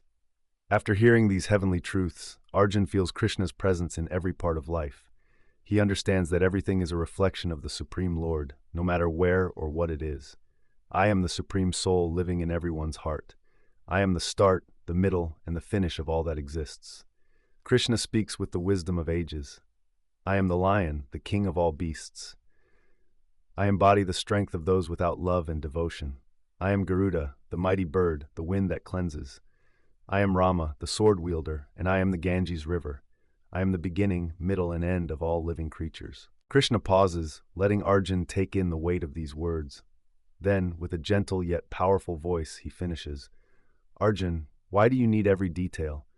Just know I sustain this whole universe with just a part of myself. My divine forms are endless, and everything beautiful, prosperous, or strong in this world springs from a mere spark of my glory. Understand this. By meditating on my infinite forms, you'll draw closer to me, connecting your soul with ultimate truth. Arjun, overwhelmed by Krishna's vastness, bows his head in respect. Krishna, he says, his voice full of devotion, I'm in awe of your greatness. You are the source of all that exists and what's yet unseen. Now I see that knowing you is knowing the very core of life. I'll focus on your infinite forms and keep you always in my heart. Chapter 20. The Terrifying Vision. In this chapter, Arjun's encounter with Krishna's cosmic form turns the battlefield of Kurukshetra into a scene of incredible revelation. As Arjun witnesses an awe-inspiring yet terrifying vision of Lord Vishnu's universal form, this glimpse granted by Krishna aims to erase Arjun's doubts and fears. It unveils the true scale of divine power that shapes the universe, controlling both creation and inevitable destruction. As the vision unfolds, Arjun sees Lord Vishnu in a form unlike any he has ever imagined. In a form that represents the eternal guardian of the universe, Lord Vishnu stands strong, wielding infinite power with countless arms. The sun and moon, shining down on all creation, act like his eyes, glowing with divine brilliance. From his mouth, fire bursts forth, consuming everything in its path. His radiant light warms all of creation, filling the universe with life and a profound sense of awe. Arjun trembles, his voice shaky as he takes in this overwhelming sight. I see you now as the eternal protector, the source of all strength. Your vast form encompasses the entire universe, and your glow surpasses that of the sun and moon. Even the Rudras, the Vasus, and celestial beings seek shelter in you, singing your praises. But I feel pure terror at what I see. Arjun's eyes widen in fear as he notices Lord Vishnu's many mouths, eyes, and arms, each more fearsome than the last. The sight of those frightening teeth, which symbolize destruction, makes his heart race and his bravery waver. He sees warriors from both armies, allies and foes alike, rushing toward the gaping mouths of Lord Vishnu, only to be engulfed by the all-consuming flames. Krishna! Arjun cries out, his voice trembling with dread. I see the greatest warriors, the kings and princes from both sides, being drawn into your mouths. They head toward their doom as if driven by some unseen force. This is terrifying, and I feel overwhelmed by your destructive power. What does all this mean? How can I comprehend what I'm witnessing? Krishna, in his all-encompassing form as Vishnu, speaks with a voice that resonates throughout the cosmos. Arjun, what you are witnessing is the unavoidable destruction that comes to all beings. I am the source of creation and destruction alike. Those warriors you see rushing into my mouths, they have already met their fate at my hands. They are simply living out their destinies, fates that I have already determined. No one can escape what is meant to be. I am the force that governs the cycles of life and death. Arjun's heart races in his chest as he absorbs Krishna's words, grasping the chilling reality of what he has seen. The destruction isn't just something that will happen. It has already been decided by the will of the Supreme. The warriors he stands beside, as well as those he fights against, are all caught in this inevitable fate. In this grand scheme of things, where life and death are just different stages in a never-ending cycle driven by the divine, Arjun finds himself on his knees. He's overwhelmed with fear, trembling before the incredible power before him. He realizes that Krishna is the ultimate force of the universe, the master of both life and death, and here he is, a mere mortal, unable to bear such an awe-inspiring sight. "Please," he cries, "have mercy on me. Show me your gentler side, the one I know and love. Grant me peace and restore my courage." Hearing his devoted friend's heartfelt plea, Krishna starts to pull back that frightening vision. The countless arms and mouths begin to fade. The blinding light dims, revealing Krishna's familiar, loving form, the charioteer and friend who's always been there for Arjun in his darkest moments. With compassion in his voice, Krishna reassures him, "Don't be afraid, Arjun. What you've seen is simply the truth of my divine nature, the power that creates and destroys the universe. But remember, I am always by your side, as your friend, your guide, and your protector. The events unfolding on this battlefield are part of a cosmic order, but you must face your duty without fear. I am right here with you." Now calm, Arjun gets back on his feet. His fear has melted away, replaced by deep respect and understanding of the divine will that governs everything. "Krishna," he says steadily, "I understand now the enormity of your power and the role you play in this grand design. I will fulfill my duty, trusting that you are guiding me, knowing that whatever happens is part of your divine plan." Chapter 21. The Power of Devotion, Arjun's Surrender to the Supreme Lord. In this sacred tale of the Bhagavad Gita, Arjun stands humbled after witnessing Krishna's magnificent universal form, the supreme force behind all creation and destruction. Overwhelmed, he feels a mix of reverence and a strong desire to connect with the divine on a deeper level. With emotion trembling in his voice, he says to Krishna, "You are the eternal source of everything that exists, the resting place for all that is. In the vastness of the universe, I see a power and glory like no other. You embody the forces of wind, death, fire, water, and the moon. You are Brahma, the creator, the great-grandfather of all beings. I'm overwhelmed by your greatness, and I bow deeply to you, the supreme Lord of all." Arjun speaks with awe and humility. He remembers his past moments with Krishna, times when he saw him more as a friend than as the divine being he truly is. Now, knowing Krishna's true form fills Arjun with regret. "Forgive me, Krishna," he says. "If I ever disrespected you, it was out of ignorance or because we were close. I might have joked around or taken liberties without realizing I was with the Supreme Being. You are the Father of the universe, worthy of all worship, the ultimate spiritual master. No one deserves more respect than you." His heart swells with mixed emotions, joy from recognizing Krishna's divine presence and fear from the immense power he has just seen. Yet his devotion to Krishna stays strong. He longs to see Krishna in a form he can relate to, a more familiar yet still divine look. "Krishna," Arjun pleads, "I've seen your universal form and it fills me with awe and fear. But now I wish to see you with 4 arms, holding the mace, conch, and lotus. That majestic yet gentle form. Please, grant me this vision so I can find peace in my heart." Krishna, kind and understanding, listens with a gentle smile. His reassuring voice fills the battlefield. "Arjun, your devotion is sincere, and I will grant you this vision. But remember, you can only truly understand my forms through pure devotion. It's through unwavering love and dedication that you can come to know me as I am and be united with me." As Krishna starts to reveal his 4-armed form, still holding the mace, conch, and lotus, he shares more divine wisdom. "Arjun, those who focus their minds and hearts on me, who devote themselves without attachment to the results of their actions, and who remain free from malice. Those who have love for others will surely find their way to me. Through their devotion and righteous actions, they'll rise above the cycle of life and death, attaining eternal union with the divine." Arjun, witnessing Krishna in his 4-armed form, feels a wave of peace wash over him. The fear that once held him tight starts to fade, replaced by an immense sense of love and devotion. He bows deeply before Krishna, realizing he stands before the supreme protector and guide, always there as both a friend and the Lord of all. Krishna, Arjun says, his voice filled with gratitude, now I see that devotion and surrendering everything to you is how I truly come to understand and unite with the divine. I promise to carry this knowledge in my heart as I fulfill my duties, living my life in service to you, free from attachment and negativity. With you as my guide, I know I can face anything ahead. Krishna, radiating divine grace, blesses Arjun with a smile that seems to hold all the love in the universe. Arjun, he replies, your heart is in the right place and your path is clear. Keep performing your duties, stay devoted to me, and remember that I'm always with you. Through your devotion, you will reach the highest goal and be forever united with me. In Chapter 22, Devotion and Surrender, the path to eternal union with the divine, the dialogue continues. Arjun, still searching for clarity and understanding in his spiritual journey, asks Krishna a deep question. As their conversation unfolds on the battlefield of Kurukshetra, they explore the nature of devotion, discussing how to connect with the divine through worshiping God's personal form versus the formless, unmanifest Brahman.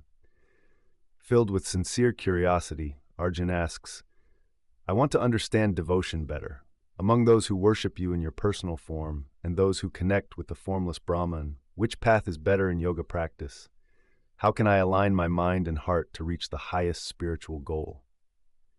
Krishna, his expression peaceful and kind, responds gently yet firmly. Devotion to my personal form with steady faith is the easiest and most direct path. Those who focus on me, worshiping with unwavering love, are the best yogis. They truly connect with my divine essence and are closest to me. Arjun listens closely as Krishna explains further. But for those who worship the unmanifest Brahman, the formless side of the divine, the journey is tougher. The path to the formless can be hard for those in bodies because our hearts naturally want connection through form. The unmanifest is beyond what our senses can grasp, and it demands great discipline and detachment, something that can be really hard to maintain. Krishna's words resonate deeply with Arjun. He starts to realize just how important it is to have a personal bond with the divine. Still, he wants more guidance. Krishna, he asks, how can I dedicate my life to you in a way that keeps me connected? How can I escape the cycle of birth and death? Krishna's eyes shine with understanding as he responds, Arjun, dedicate all your actions to me. Whatever you do, work, worship, daily tasks, offer it all to me. By surrendering your mind and intellect, you'll be freed from the ocean of birth and death. Focus on me, let your intellect rest in me, and you'll live in me, no matter where you are or what challenges you face. Krishna's voice carries the weight of eternal truth as he continues. Devotion is key, Arjun. When you act without clinging to the results, when you let go of the fruits of your labor, you cleanse your heart and mind. This is the path that pleases me, the way to liberation. Feeling the depth of Krishna's wisdom, Arjun asks about the qualities he should develop to deepen his devotion and live in a way that pleases Krishna. Krishna's expression softens as he speaks about the traits he values. Arjun, those who don't care for worldly gains, who stay pure in heart and action, are very dear to me. Those who handle their duties skillfully, who remain calm through life's ups and downs, free from selfish desires and attachments, they are truly close to me. Such souls live with humility, simplicity, and a deep devotion. Inner peace doesn't crave recognition or rewards. It thrives in serving the divine. These devoted souls are pure and unwavering in their love. As Krishna's words settle within him, Arjun experiences a deep sense of calm and understanding. He realizes that true devotion isn't about grand acts or big gestures. It's about filling every moment with love, humility, and dedication to the divine. Arjun says to Krishna, his voice brimming with devotion, I will focus my mind on you and surrender my intellect to your guidance. I'll strive to embody the qualities you've described, staying pure, untroubled, and free from attachments. With your blessings, I'll walk this path of devotion, offering all my actions to you, trusting that you'll guide me to the ultimate truth and liberation. With love and reassurance in his eyes, Krishna replies, Arjun, you're on the right path. Keep going with faith and devotion, and you will definitely reach your highest goal. Remember, I'm always there, guiding and protecting you, pulling you closer to me with every step of love and surrender. Now we turn to chapter 23, Prakriti and Purush, the eternal dance of matter and spirit. In this ongoing dialogue of the Bhagavad Gita, Arjun, still yearning for deeper understanding, poses a question that digs into the essence of existence. On the battlefield of Kurukshetra, amidst the looming clash, Arjun's question rises above the conflict and touches the core truths about life, nature, and the soul. Krishna, Arjun begins, his voice tinged with curiosity and awe, I want to grasp the nature of Prakriti, the material world, and Purush, the individual souls. What is the true knowledge that leads to the highest spiritual goal? How do these ideas connect to who we really are and the reality we perceive? Krishna, radiating wisdom and calmness, responds with assurance. Arjun, the body is called the kshetra, or the field of activities, where all actions, experiences, and sensations happen. The one who knows this body, who understands its workings and limitations, is called the kshetragna, the knower of the field. But remember, Arjun, I'm not just the knower of your individual field. I'm the knower of all fields across the universe. I am the ultimate source of true knowledge. Arjun listens, absorbing every word. As Arjun's mind opens to the deep truths Krishna shares, he learns about the field of activities, or citra. This field is made up of different elements, the 5 great elements, earth, water, fire, air, and ether, along with the ego, intellect, and undivided primal matter. It includes 11 senses and their corresponding objects, coming together to form the material world where all beings live and experience life. Krishna's teachings begin to unravel the complex nature of existence for Arjun. But Krishna goes further. He dives deeper into the essence of true knowledge, the qualities that lift the soul and lead it toward liberation. True knowledge, Krishna tells Arjun, isn't just about understanding the world in a textbook way. It's about a way of living. It encompasses humility, nonviolence, patience, purity, and unwavering devotion. It shows deep respect for spiritual teachers, self-control, and a detachment from the fleeting pleasures of the senses. It also means letting go of ego, being mindful of life's impermanence, and yearning for inner purity and peace. Moved by Krishna's profound teachings, Arjun asks, what's the ultimate goal of this knowledge? What should I strive to understand to reach the highest truth? Krishna's gaze softens as he shares the answer. Arjun, the ultimate reality to know is the beginningless Brahman. It exists beyond existence and non-existence. This Brahman is the essence of immortality, the source of all life, and the place we return to. It transcends the dualities of our material world, while still creating, sustaining, and dissolving all beings. I, the Supreme Divine, exist within and around every living thing. I am the universe's sustainer, the creator of everything, and the force that brings everything back to its primal essence. Krishna's words resonate with a timeless truth, stirring something deep within Arjun's soul. Yet Arjun seeks more clarity on the connection between Prakriti and Purush, the material world and the individual soul. Krishna, how do Prakriti and Purush relate to the eternal truths you've shared? Krishna replies in a gentle tone, both Prakriti and Purush are beginningless. Prakriti represents the material. Nature is like the stage where all actions take place. It's the source of creating, maintaining, and destroying. The individual soul, or Purush, is the conscious being that experiences everything in this field. The soul is eternal, existing beyond the physical body. But it still interacts with Prakriti, getting tied down by its qualities and cycles. The wise see past this dance, recognizing the eternal soul's link to the divine. Krishna's teachings wash over Arjun like a gentle breeze, bringing the clarity he's been longing for. The complex relationship between Prakriti and Purush, the body and the soul, becomes clearer with Krishna's wisdom. Arjun replies, his voice full of newfound confidence, I get it now. True knowledge isn't just about the material world. It's about understanding the eternal connection between the soul and the divine. I see that through humility, devotion, and letting go of my ego, I can truly find liberation. I'll commit to embodying these qualities and deepen my grasp of ultimate reality. Krishna smiles, radiating approval and love. Arjun, you're on the right track. Keep seeking knowledge with a pure heart. You'll rise above the dualities of the material world. By understanding the true nature of Prakriti and Purush and dedicating yourself to the eternal truth, you'll reach the ultimate goal and unite with the divine. In Chapter 24, Transcending Material Nature, the Soul's Journey to Liberation, the sacred dialogue of the Bhagavad Gita carries on. As Krishna's teachings unfold, Arjuna is led into the deeper mysteries of creation, existence, and the ultimate truth.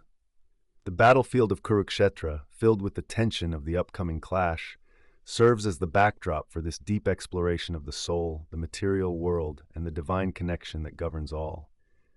With a yearning in his voice, Arjuna asks, "You've shared so much with me, but I still want to understand the nature of the material world and how it binds the soul. How does this material energy that seems to control everything around us shape the soul's journey? What's the link between the soul, the body, and the Supreme?" Krishna stands there, his presence radiating wisdom. Divine wisdom speaks with a voice that holds the weight of timeless truth. Arjun, material energy is the force behind creation, sustenance, and the eventual dissolution of the universe. It drives the cause and effect in our physical world. This energy shapes everything we see and experience. Yet while this material energy controls the outside, the individual soul feels everything on the inside, the joys, the sorrows, the ups and downs of life. Arjun listens intently, his heart and mind wide open to the deep insights Krishna is about to share. Krishna explains that the soul, caught up in material energy, naturally wants to enjoy the three modes of nature: goodness, passion, and ignorance. This desire leads the soul to cling to these modes, resulting in repeated births, sometimes in better circumstances, sometimes not, based on its karma and attachments. Krishna's message unveils the complex relationship between the soul and the material world, where the eternal soul gets trapped in the cycle of life and death due to its desires. But Krishna doesn't leave Arjuna confused. He sheds light on the Supreme Soul's role in this vast cosmic drama. "Arjuna," Krishna says, his voice strong and filled with divine authority, "know that the Supreme Soul, or Paramatma, resides within every living being. This Supreme Soul is like a witness, watching everything that occurs in the body. It permits the soul to act on its desires. It sustains all life, enjoying the pure essence of existence. It guides the universe with a subtle hand and is the ultimate controller. Most importantly, it is the never-ending, eternal Paramatma, untouched by material energy, even while it exists in every being." Overwhelmed by the depth of Krishna's words, Arjuna asks, if the Supreme Soul is within all of us and remains unaffected by this material world, how can the individual soul, so tangled in material energy, ever hope for liberation? Krishna meets Arjuna's gaze with compassion and certainty as he begins to explain the truth about the Supreme Soul. The individual soul and the nature of material energy can break free from the cycle of birth and death. The soul is the one who knows the body, the observer of everything that unfolds around it. Yet it remains unaffected by the material world. It's eternal, pure, and untouched by physical qualities, even while residing in the body. The Supreme Soul fills all existence, acting without being tainted by material energy. It stands above dualities and attachments. As Krishna speaks, he illustrates the beautiful connection between the material world and the soul. The Supreme Soul acts like a father, the seed, while material nature acts as the womb for all life. He explains how the three modes of material nature, sattva, rajas, and tamas, bind the eternal soul to the body, creating the illusion of separateness and making the soul forget its true essence. Arjuna listens intently as Krishna continues, comparing material energy to a vast ocean with the three modes as its waves. These waves trap the soul, tricking it into identifying with the body and the world. But those who rise above these modes, who recognize the Supreme Soul within themselves and all beings, achieve liberation. They break free from the cycle of birth and death and enter the eternal state of union with the divine. Deeply moved by Krishna's words, Arjuna bows his head in respect. His voice steady yet filled with determination, he replies, "Now I see how important it is to look past material energy and recognize the Supreme Soul in myself and in everyone else. I want to rise above these modes, let go of attachments, and understand the truth of the eternal soul. With your guidance, I will seek liberation and union with the divine." Krishna smiles warmly, full of approval and love. "Arjuna," he says, "you're on the right track. Keep seeking knowledge, keep meditating on the Supreme, and you will find the liberation you desire. Remember, I am always here, guiding and supporting you on your journey to the ultimate truth. Chapter 25, Transcending the Gunas, the Path to Liberation and Union with the Divine. As the armies stand ready for battle, Krishna reveals to Arjuna the inner workings of the material world. He shares deep wisdom about the three modes of material nature, known as the gunas. These forces shape our actions, destinies, and the journey toward liberation. With a mix of curiosity and concern, Arjuna asks, "You've mentioned the three gunas, sattva, rajas, and tamas. How do they affect our lives and our spiritual growth? What impact do they have on the soul's journey, and how can we rise above them?" Krishna, steady and full of knowledge, begins, "Arjuna, these three modes, sattva, rajas, and tamas, bind the soul to the material world. Each guna influences us, shaping our thoughts, actions, and desires." He starts with sattva, the mode of goodness. Sattva is the purest, he explains. It connects the soul to happiness and knowledge, guiding you toward wisdom, clarity, and inner peace. Those influenced by sattva gravitate toward goodness and purity, seeking understanding. But remember, even sattva ties the soul down, creating attachment to the joy that comes from those actions. Arjuna listens closely, taking in Krishna's words. Krishna goes on to discuss rajas, the mode of passion. Rajas springs from desire and attachment. It drives you to act, chasing pleasure, power, and success. When rajas controls you, there's a constant urge for fulfillment through outer accomplishments and material gains. This craving keeps you trapped in a cycle of desire and dissatisfaction, pulling the soul deeper into the material world. Arjuna nods, starting to grasp how these modes shape life's journey. Krishna continues, his voice deepening as he unveils the third guna, tamas. Tamas, the mode of ignorance, is the heaviest and most misleading of the three. It arises from negligence, laziness, and sleep. It pulls the soul into confusion and inertia. Those ruled by tamas remain in darkness, unable to see the truth or make spiritual progress. This guna ties the soul with apathy and ignorance, leading to decline and stagnation. Krishna pauses, allowing Arjuna to absorb the significance of these three gunas. Arjuna reflects, realizing that one's actions and their outcomes are deeply influenced by them.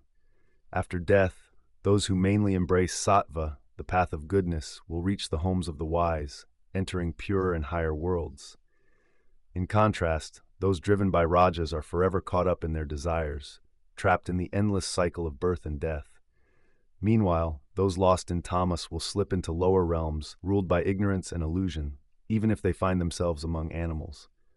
Arjuna, realizing how powerfully these modes affect us, asks Krishna, "If these gunas tie our souls so tightly, how can we ever break free? Is true liberation even possible?" Krishna's expression softens with compassion as he presents the answer. "Arjuna, those who rise above the three gunas are not affected by their presence or absence. They maintain a neutral mindset, seeing everything with equal vision, undisturbed by the ups and downs of life. These enlightened souls dedicate their actions to the divine, without being attached to the results." Krishna explains that such individuals treat success and failure, pleasure and pain, honor and dishonor with the same calm detachment. Their devotion is pure, free from worldly desires and distractions. Through this steadfast devotion, they transcend the gunas and reach the formless Brahman, the ultimate reality beyond all dualities. Feeling enlightened by Krishna's teachings, Arjuna experiences clarity and a renewed sense of purpose. "Krishna," he says firmly, "I now grasp that to attain liberation, I must rise above the gunas. I will work to keep my mind steady, free from attachments, and serve you faithfully. Guide me, Krishna, as I strive to break the chains that bind me and unite with the Supreme." With love and approval in his eyes, Krishna responds, "Arjuna, your determination is strong and your understanding is clear. Keep following this path, and you will surely overcome the gunas. With devotion and wisdom, you will elevate beyond material nature and discover the ultimate truth, the formless Brahman, where eternal peace and liberation await." The everlasting Ashvat tree, grasping the divine and the road to freedom. In the heart of the Bhagavad Gita, Krishna starts sharing one of his most important lessons with Arjuna. He dives deep into the mysteries of creation, the essence of the soul, and the journey to transcendence. This talk, known as Purushottama Yoga, pulls Arjun further into the truths that govern life and the ultimate reality beyond our physical existence. With respect and curiosity, Arjun speaks, "You've revealed many truths to me, Krishna, but I want to understand the universe and the way to transcend it. How does one reach the supreme, the source of everything?" Krishna, calm and radiant, replies in a gentle yet powerful tone, "Picture an eternal Ashvath tree. Its roots reach up to the heavens, while its branches stretch down into the material world. This tree is fed by the three gunas, sattva, rajas, and tamas. Its leaves are the sacred Vedic hymns. The branches grow both up and down, symbolizing how souls are entangled in the material realm, with sensory objects sprouting like tender buds, constantly pulling beings into a cycle of desire and attachment." Arjun listens closely, envisioning the vast, ancient tree Krishna describes, its roots firmly planted in the divine, while its branches reach into the ever-changing world below. Krishna continues, his voice firm and divine. "This tree, Arjun, while appearing vast and endless, has no true form in this world. It's merely a reflection of material existence, constantly shifting, always illusory. To find the true path, you must detach from this tree. Cut through the desires and attachments that bind you to it. Only then can you search for the Supreme Lord, the source of this entire universe." Moved by Krishna's insights, Arjun asks, "But Krishna, how can one sever those deep roots of attachment? How can we rise above the desire to enjoy the senses and escape this material entanglement?" With compassion in his eyes, Krishna answers, "Those who overcome attachment, who focus on the self and the supreme, and who liberate themselves from sensory indulgence. It's not an easy journey, but those who seek my eternal home must follow this path. It's the only way to rise above the material world and grasp the ultimate truth. You need to focus your mind on me, the Supreme Divine Being, and let go of the temporary joys life offers." Krishna's teachings light the way to freedom, guiding Arjun toward a deeper insight into existence. Krishna says, "Listen, Arjun, I am the source of all light and nourishment in the universe. The sun, moon, and fire all draw their light from me. When a soul leaves one body for another, it carries its mind and senses, just like a breeze carrying the scent of flowers. I reside in every living heart, and because of my presence, senses operate, knowledge is acquired, and the soul journeys through life." Arjun feels a swell of awe as he takes in the enormity of Krishna's revelation. "Krishna," he asks, "how can one truly know you as the Supreme Divine Being? What is the nature of those who reach this understanding?" Krishna's voice deepens, filled with eternal truth. "Arjun, there are two types of beings, the perishable and the imperishable. The perishable are all creatures in this material world, subject to birth, decay, and death. The imperishable are the liberated souls who have moved beyond the material realm, free from its limits. But above both the perishable and the imperishable, there is me, the Supreme Divine Being. I exist beyond the material world and the eternal soul. I am the ultimate reality, the source of everything, celebrated as the Supreme Being." Krishna's words resonate deeply, revealing a truth that transcends the physical realm. This fills Arjun with clarity and reverence. "Those who truly know me, Arjun," Krishna continues, "understand the universe, the soul, and the divine. They worship me with complete devotion, free from doubt." Now, filled with profound understanding and unwavering faith, Arjun bows before Krishna. "Krishna," he says, his voice steady and devoted, "I see now that true knowledge and liberation lie in recognizing you as the Supreme Divine Being. I will devote my life to this truth, understanding and worshiping you wholeheartedly, striving for the timeless truth beyond this material world." Krishna smiles, radiating love and approval. "Arjun, your devotion and understanding are genuine. Keep on this journey, and you'll rise above the material realm, breaking through the roots of the Ashvath tree. You'll find your way to my eternal home, where you'll unite with the Supreme forever." Chapter 27, Divine and Demoniac Natures, the Path to Liberation and the Consequences of Darkness. In this sacred conversation from the Bhagavad Gita, Krishna highlights a key difference that shapes the paths to freedom and bondage. As Arjun listens intently, Krishna unfolds the nature of divine and demonic qualities, illuminating the virtues that uplift the soul and the vices that bring about spiritual decline. "Krishna," Arjun asks, his voice filled with a longing to know, "you've talked about many paths and truths, But how do I tell which qualities lead to freedom and which ones trap the soul in the cycle of birth and death? What marks those who walk the right path from those who wander into darkness? With a presence glowing with divine authority, Krishna replies, both compassionate and resolute. Arjun, the qualities guiding you to liberation spring from a pure heart and clear mind. These virtues, noted in the sacred texts, form the bedrock of a life committed to spiritual growth and righteousness. He lists these qualities, each one resonating with truth: fearlessness, mental purity, steadfast spirit, practical wisdom, charity, self-control, sacrifice, study of scriptures, austerity, and honesty.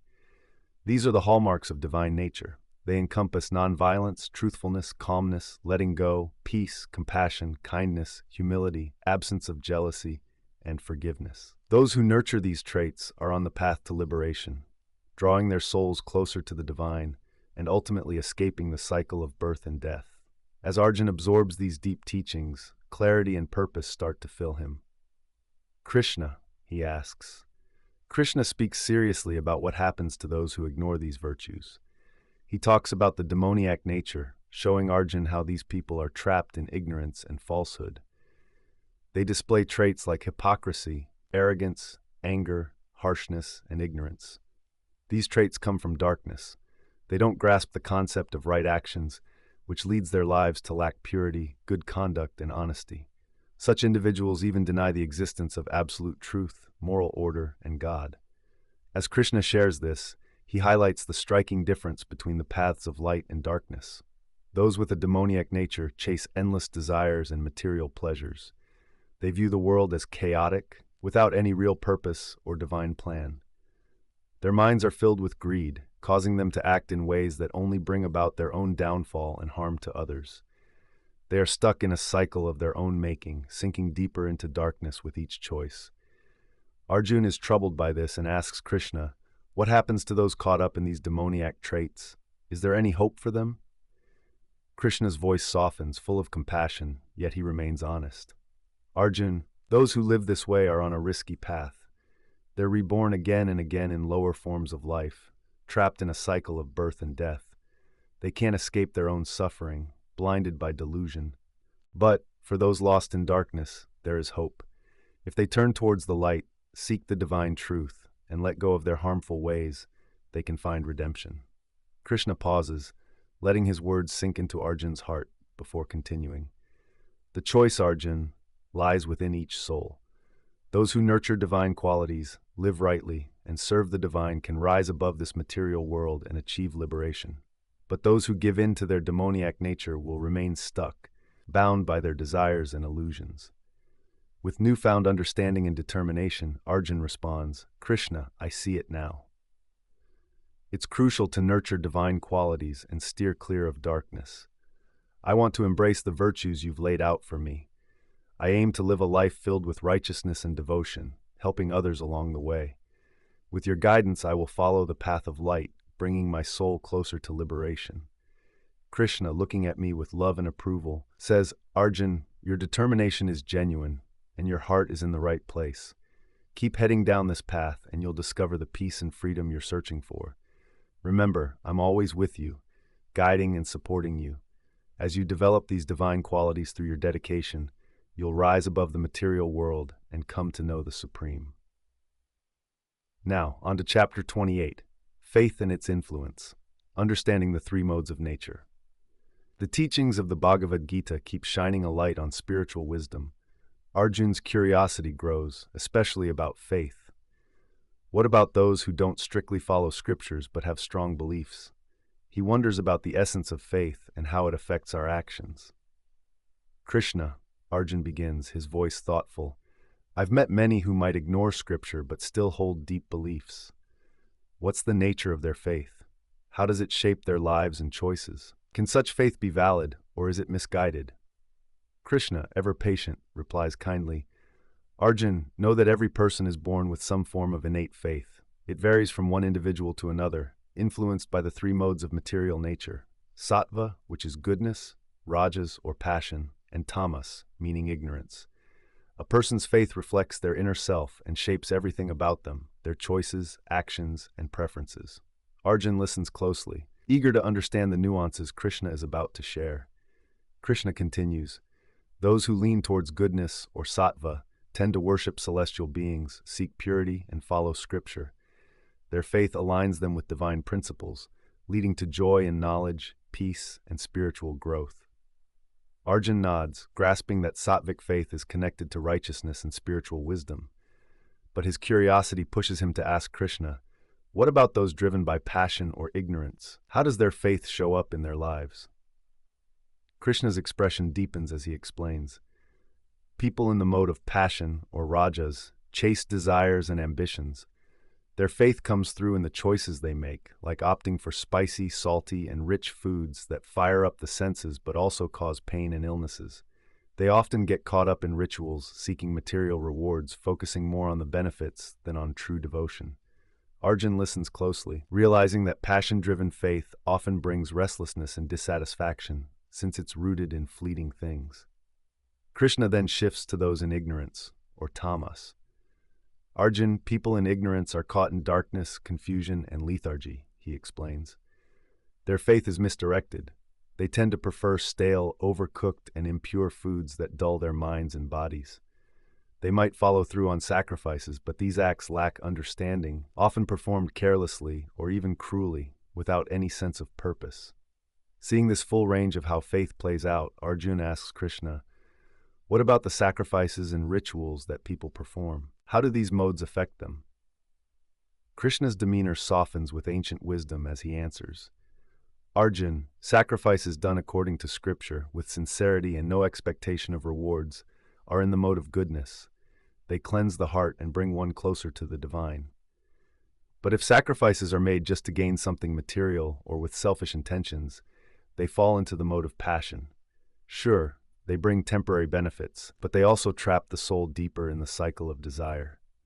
Krishna pauses, letting Arjun absorb the weight of his choices before continuing.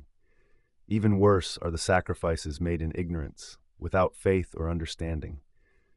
Those actions have little spiritual worth. They often cause harm and feel empty.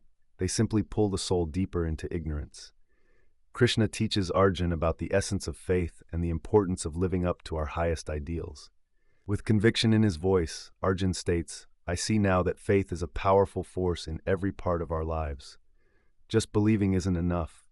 Our faith must be anchored in morality and aimed at the divine. I will strive to follow God's will, practice pure faith, and fulfill my duties with honesty, compassion, and acceptance. Krishna smiles at Arjun and says, You grasp this well. Always remember, your faith shapes the direction of your life. Choose the straight path of virtue and let wisdom guide your beliefs. In doing so, liberation will come naturally. You'll rise above ignorance and passion, finding peace and joy in serving the sacred. Chapter 29 is about austerity, charity, and renunciation, the path to purity and divine connection. As Krishna continues teaching, he leads Arjun through the complexities of spiritual practice. The topics of austerity, charity, and renunciation come up, showcasing their significance and how they are affected by the three modes of material nature: goodness, passion, and ignorance. Arjun, filled with curiosity, asks Krishna, You've talked about discipline and self-control, but I want to know more about austerity. How do these practices change based on nature's modes, and how can we be sure our actions are truly virtuous? Krishna answers with calm wisdom, Austerity is essential for spiritual growth. It purifies the body, speech, and mind. But like everything, its nature and effects depend on the mode in which it's practiced. He elaborates, austerities of the body come from actions that promote cleanliness, simplicity, celibacy, and nonviolence. When these practices are done sincerely and without expecting rewards, they fall into the mode of goodness and elevate the spirit. Arjun listens closely as Krishna unpacks the idea of austerity. He starts with the austerities of speech. This means using words that are truthful, kind, and helpful to others. Regularly reciting the Holy Scriptures also counts as an austerity of speech. These practices, rooted in truth and compassion, guide the soul toward what's right. Next, Krishna talks about the austerities of the mind.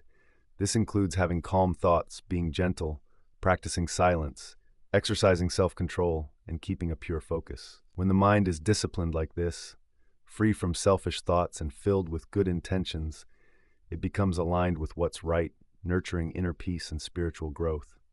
Curious about these teachings, Arjun asks Krishna about those who practice austerities with mixed motives.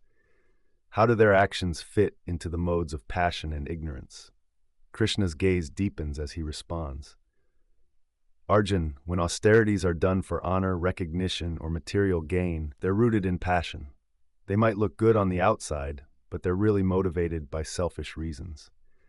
These actions don't lead to true spiritual growth. They keep the soul stuck in desire and attachment. He continues on a serious note. Even worse are the austerities done out of ignorance. Those that harm oneself or others, or are based on superstitions, only create confusion and take the soul further into darkness. Arjun reflects on this, realizing he needs to purify his intentions and align his actions with higher values. He then asks Krishna about charity.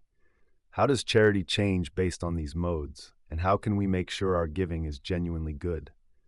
Krishna's face softens with compassion as he replies. Charity, like austerity, is an important virtuous act, but its true worth depends on the mode it comes from. When charity is given selflessly, at the right time and to the right person, without expecting anything in return, it falls in the mode of goodness. This kind of giving cleanses the heart and promotes spiritual growth. He contrasts this with other forms of charity, noting that if it's given with an expectation of rewards or out of a desire for recognition, it shifts away from virtue. In the mode of passion, actions don't bring real spiritual benefits. Instead, they create attachment and ego. When charity is done from a place of ignorance, it lacks respect and doesn't consider the receiver's needs. Giving at the wrong time or in the wrong way can actually do more harm than good.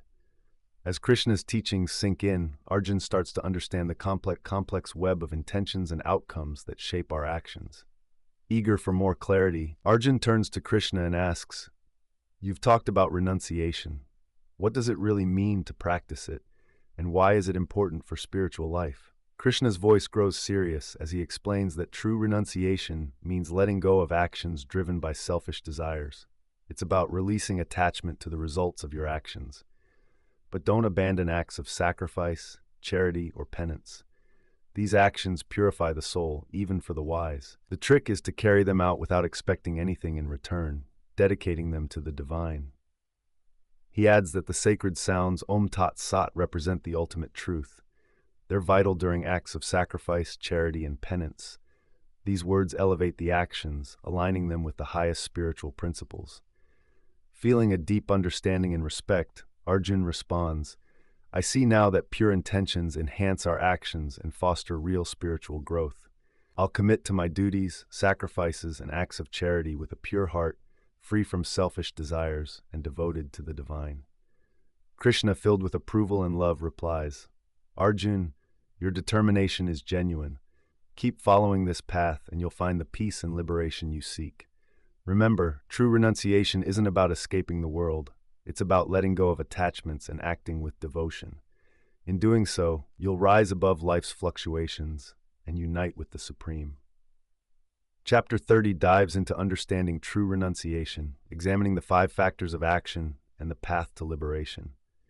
In this sacred dialogue of the Bhagavad Gita, Krishna continues guiding Arjun through life's profound complexities and actions. Renunciation involves understanding what drives our actions and the subtle ways these actions can either bind or free our souls. As the teachings unfold, Arjun listens intently, eager to grasp every idea. He knows that mastering these concepts is crucial for facing the trials ahead, both on the battlefield and in life itself. "Krishna," he begins, his voice filled with genuine curiosity, "you've talked about the importance of doing our duties, but I want to know more about renunciation. How can one truly let go while still meeting their responsibilities? What does it mean to give up attachment to the results of our actions?" Krishna, ever patient and wise, replies with a voice that carries lasting truth. "Arjun, true renunciation isn't about abandoning your responsibilities. It's about performing them without being tied to the outcomes. Duties, especially those that align with righteousness, should never be neglected. If you give up your responsibilities just to avoid discomfort or trouble, that isn't real renunciation. It's just a self-serving desire to escape." Arjun nods, starting to understand that renunciation is about mindset rather than retreating from life's obligations. True renunciation, Arjun, Krishna continues, is acting without attachment to the results. You devote yourself to your duties, but you stay neutral to success or failure, praise or criticism. This is true renunciation rooted in goodness, which purifies the soul and leads to liberation. Krishna then introduces the concept of 5 factors involved in every action, a vital teaching that shows how interconnected life is with divine forces at work. Every action, Krishna explains, has 5 contributing elements: the body, the doer, the soul, the senses, the efforts made, and divine providence. These factors come together to create any action. Understanding these is key. When you realize it isn't just you, the doer, who controls the outcome, you start to free yourself from the ego that thinks it's all on you. Arjun listens closely, recognizing the weight of this teaching. If all actions are influenced by these 5 factors, he asks, how do we avoid getting trapped by them? How can we act without becoming tangled in the results? As Krishna looks at Arjun, his gaze becomes softer, bringing clarity. He explains that those who grasp these 5 factors and let go of the ego aren't trapped by their actions. They understand that while they must act, they're just one piece of a much larger divine puzzle. When you act with this mindset, knowing how everything's connected and without getting attached, you won't get caught up in the web of karma. Krishna speaks about 3 key components: knowledge, the object of knowledge, and the knower.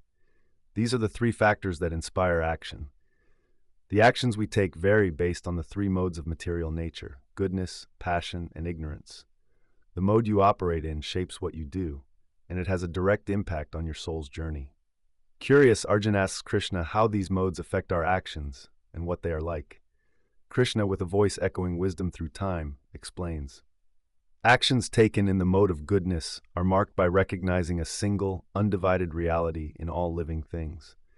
When people act from goodness, they follow their duties with a pure heart and mind. They're free from attachments and desires for rewards, understanding the unity in diversity and working for everyone's benefit. In contrast, Krishna highlights the mode of passion. Actions in this mode are fueled by selfish desires, looking to achieve personal gain. Those acting out of passion see the world as a bunch of unrelated pieces.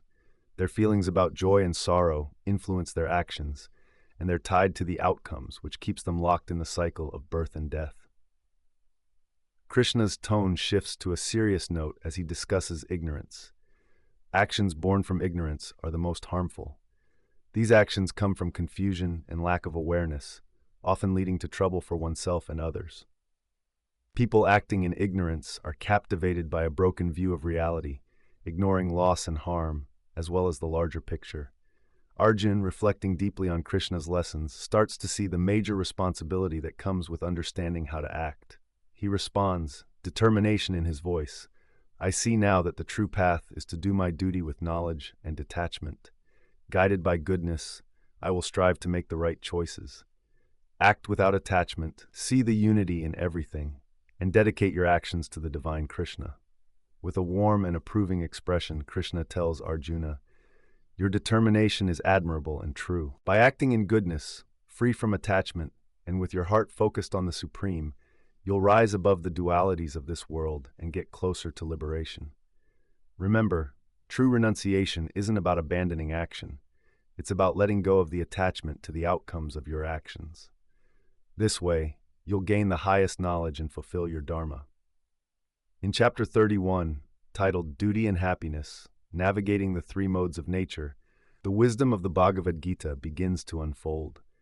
Krishna guides Arjuna through the challenges of life, offering deep insights on responsibility, happiness, and the 3 modes of material nature: ignorance, passion, and goodness. As the battle of Kurukshetra looms, these lessons shine a light for Arjuna, helping him find his way in the complex relationship between action and spiritual growth. Arjuna turns to Krishna, thoughtful. You've spoken about duty and why it's important to fulfill responsibilities, but how do these obligations tie into the laws of nature? When the journey feels so heavy, how can someone find true happiness in doing their duty? With a gentle and understanding tone, Krishna responds, goodness, desire, and ignorance. They're the three forces of nature that shape the work you do and the happiness you seek. Arjuna, your actions, along with your views on right and wrong and what happiness means, are all affected by these modes. He then explains how the intellect and willpower play a role. Sometimes the intellect gets confused, leading to wrong choices. This confusion often comes from being influenced by the lower modes of nature.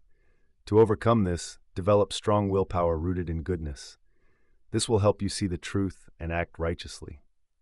Arjuna listens intently, recognizing the need for a clear and disciplined mind.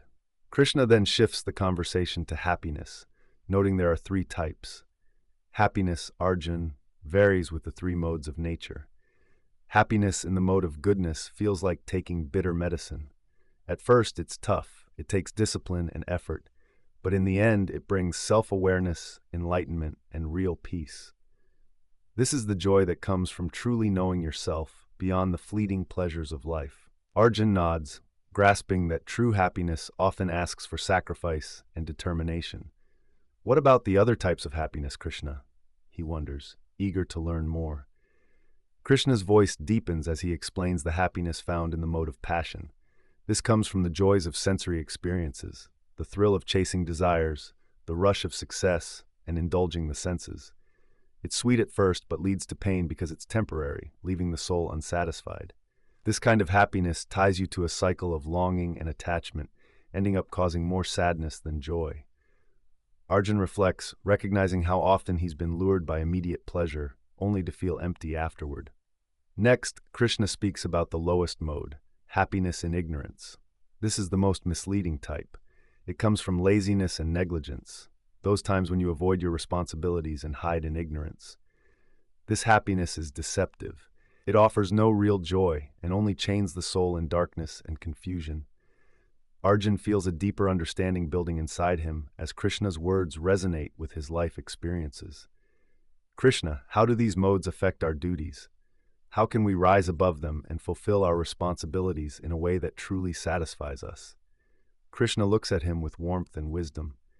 Every person is influenced by these modes, Arjuna. Your natural duties are shaped by your strongest qualities, not by birth, but by who you truly are. To reach your potential, you need to embrace your natural duties, as this is how you worship the Creator and align with the divine will.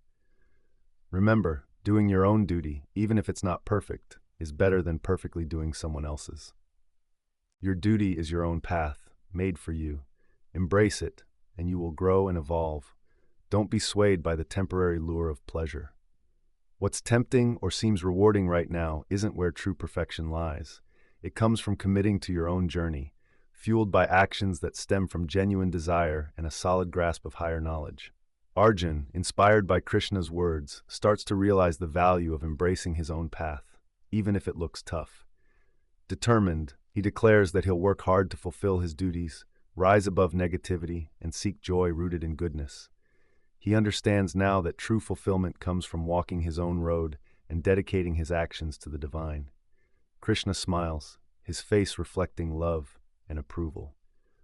Arjuna, your determination is commendable. Just remember, by performing your duties without attachment, free from selfish desires, and cultivating knowledge of the self, you will rise above the chaos of nature.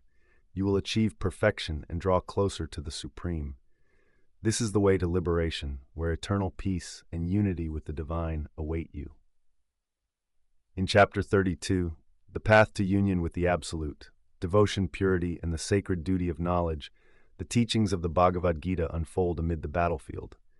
Krishna shares wisdom with Arjuna that goes beyond the current struggle, highlighting eternal truths at the core of existence. This chapter uncovers what qualities and actions align you with the ultimate truth, Brahman, guiding you towards peace and liberation. With reverence and a longing to learn, Arjuna asks, "You've shown me so much about duty, action, and life's complexities. But now I want to know, what does it mean to be truly ready for union with the absolute truth? How can someone reach that supreme state?" Krishna, glowing with divine calmness, answers with a voice that's gentle yet profound. Arjuna, the journey to unite with absolute truth, Brahman, isn't easy, but it's possible for those with pure hearts and dedication. To be ready for this union, you need to let go of attachments to sensory things, Those things only tie the soul to the material world. Through practicing detachment, you can find freedom. Desires that bring suffering. Krishna starts to describe the ideal seeker. This is someone who has moved beyond the limits of worldly wants. He says this person is free from egotism, the false sense of self that keeps us apart from the divine. They're also free from violence, arrogance, and selfishness, which are sources of conflict and disharmony. Instead, they nurture a calm mind, a peace unaffected by the chaos around them. They commit themselves fully to me. Arjun listens intently, his heart and mind open to the wisdom being shared. Krishna, he asks, how can one cultivate such devotion? How does loving devotion lead to knowing the absolute truth? Krishna gazes at him with kindness as he responds, Arjun, loving devotion is the key to understanding the ultimate truth. It's through pure, heartfelt devotion that you come to truly know me and the essence of Brahman. When your heart is completely surrendered, when every thought, word, and action is devoted to me, you rise above ego and the limits of the material world. In this state of surrender, you find perfect peace and the eternal home where you are united with the divine forever. Moved by Krishna's clarity, Arjun feels a strong sense of purpose. Krishna, he asserts, I will devote every action to you, surrendering wholeheartedly to your divine will. I now see that through this path of devotion, I can reach the highest truth and ultimate peace. Krishna smiles, his face filled with love and approval. Arjun, your determination is genuine. Remember, those who surrender to me, dedicating every action to my service, will reach the supreme state of being. They will rise above the illusions of the world and find eternal refuge in my presence. Then Krishna shifts his tone, becoming serious. However, Arjun, this knowledge I've given you is sacred. It's not meant for those who are not disciplined, who don't show devotion, or who close themselves off to spiritual growth. This wisdom is for those ready to embrace it, those with the purity of heart and mind to grasp its depth. He further stresses the importance of this teaching. Those who study and share this sacred dialogue, spreading these eternal truths in the right spirit. They provide an incredible service, and they hold a special place in my heart. They're spreading knowledge and guiding others toward liberation. Such teachers and their students are truly blessed. They will reach the highest realms of existence. Arjun, realizing the weight of Krishna's words, bows his head in respect. Krishna, he says, I will respect this knowledge and share it only with those who deserve it. I now understand how crucial wisdom and devotion are in the quest for the ultimate truth. I'm ready to commit to this path with everything I've got. Krishna, his expression calm and full of grace, replies, Arjun, you've understood well. Follow this path with faith and devotion, and you'll definitely find the supreme truth. Remember, the journey to Brahman requires dedication, purity, and steadfast love. Through that, you'll discover the eternal peace that lies beyond this fleeting world. In chapter 33, Sanjay's awe interweaves with the sacred discussion and the victory of righteousness. Sanjay recounts the profound dialogue between Krishna and Arjun. He's been gifted with divine vision to see and narrate what's happening on the battlefield of Kurukshetra. As he reflects on this powerful exchange, he's filled with wonder and joy. O King Dhritarashtra, he begins, what I saw today is beyond anything I could ever imagine. The conversation between Lord Krishna and Arjun isn't just a chat, it reveals the deepest truths of life, a secret and supreme yoga taught by the Lord of Yoga himself. He takes a moment, reliving that divine moment, his heart swelling with the memory. As I share this sacred dialogue, overwhelming joy fills me. Every word from Krishna and every question from Arjun echoes with timeless wisdom and truth. Krishna's teachings shine like a beacon, guiding not just Arjun but all of us toward righteousness and liberation. Sanjay adds, and how can I forget the moment when Krishna showed Arjun his cosmic form? His eyes sparkled with the light of divine realization, a vision that will stay with him forever. Deep inside me, I carry the image of the universe wrapped within the form of the Supreme Lord. The past, present, and future all blend into who he is. This sight is a constant reminder of Krishna's unimaginable power and greatness. He is both the beginning and the end of everything. Sanjay's voice shakes with emotion as he speaks, revealing how deeply this vision has affected him. O King, There's an unending feeling of luxury, victory, and righteousness whenever Krishna and Arjun stand together on this battlefield. How could Arjun's just fight fail with the mighty Krishna leading him? Their bond shows us true human courage and divine purpose. It fills me with hope for what's to come. He pauses, his voice softening as he reflects on the weight of what he's witnessed. The greatest gift I've received is witnessing this sacred conversation. As I share it, joy wells up in me. It's more than just a story. It's a living truth that will inspire countless souls on their journey toward the divine. As Sanj wraps up, his words brim with respect. O King, remember this. As long as Krishna and Arjun stand united, there's no defeat, no despair. They represent righteousness, and their deeds will ensure the victory of good. With them in the world, we're blessed, and the road to salvation shines bright for everyone looking for it.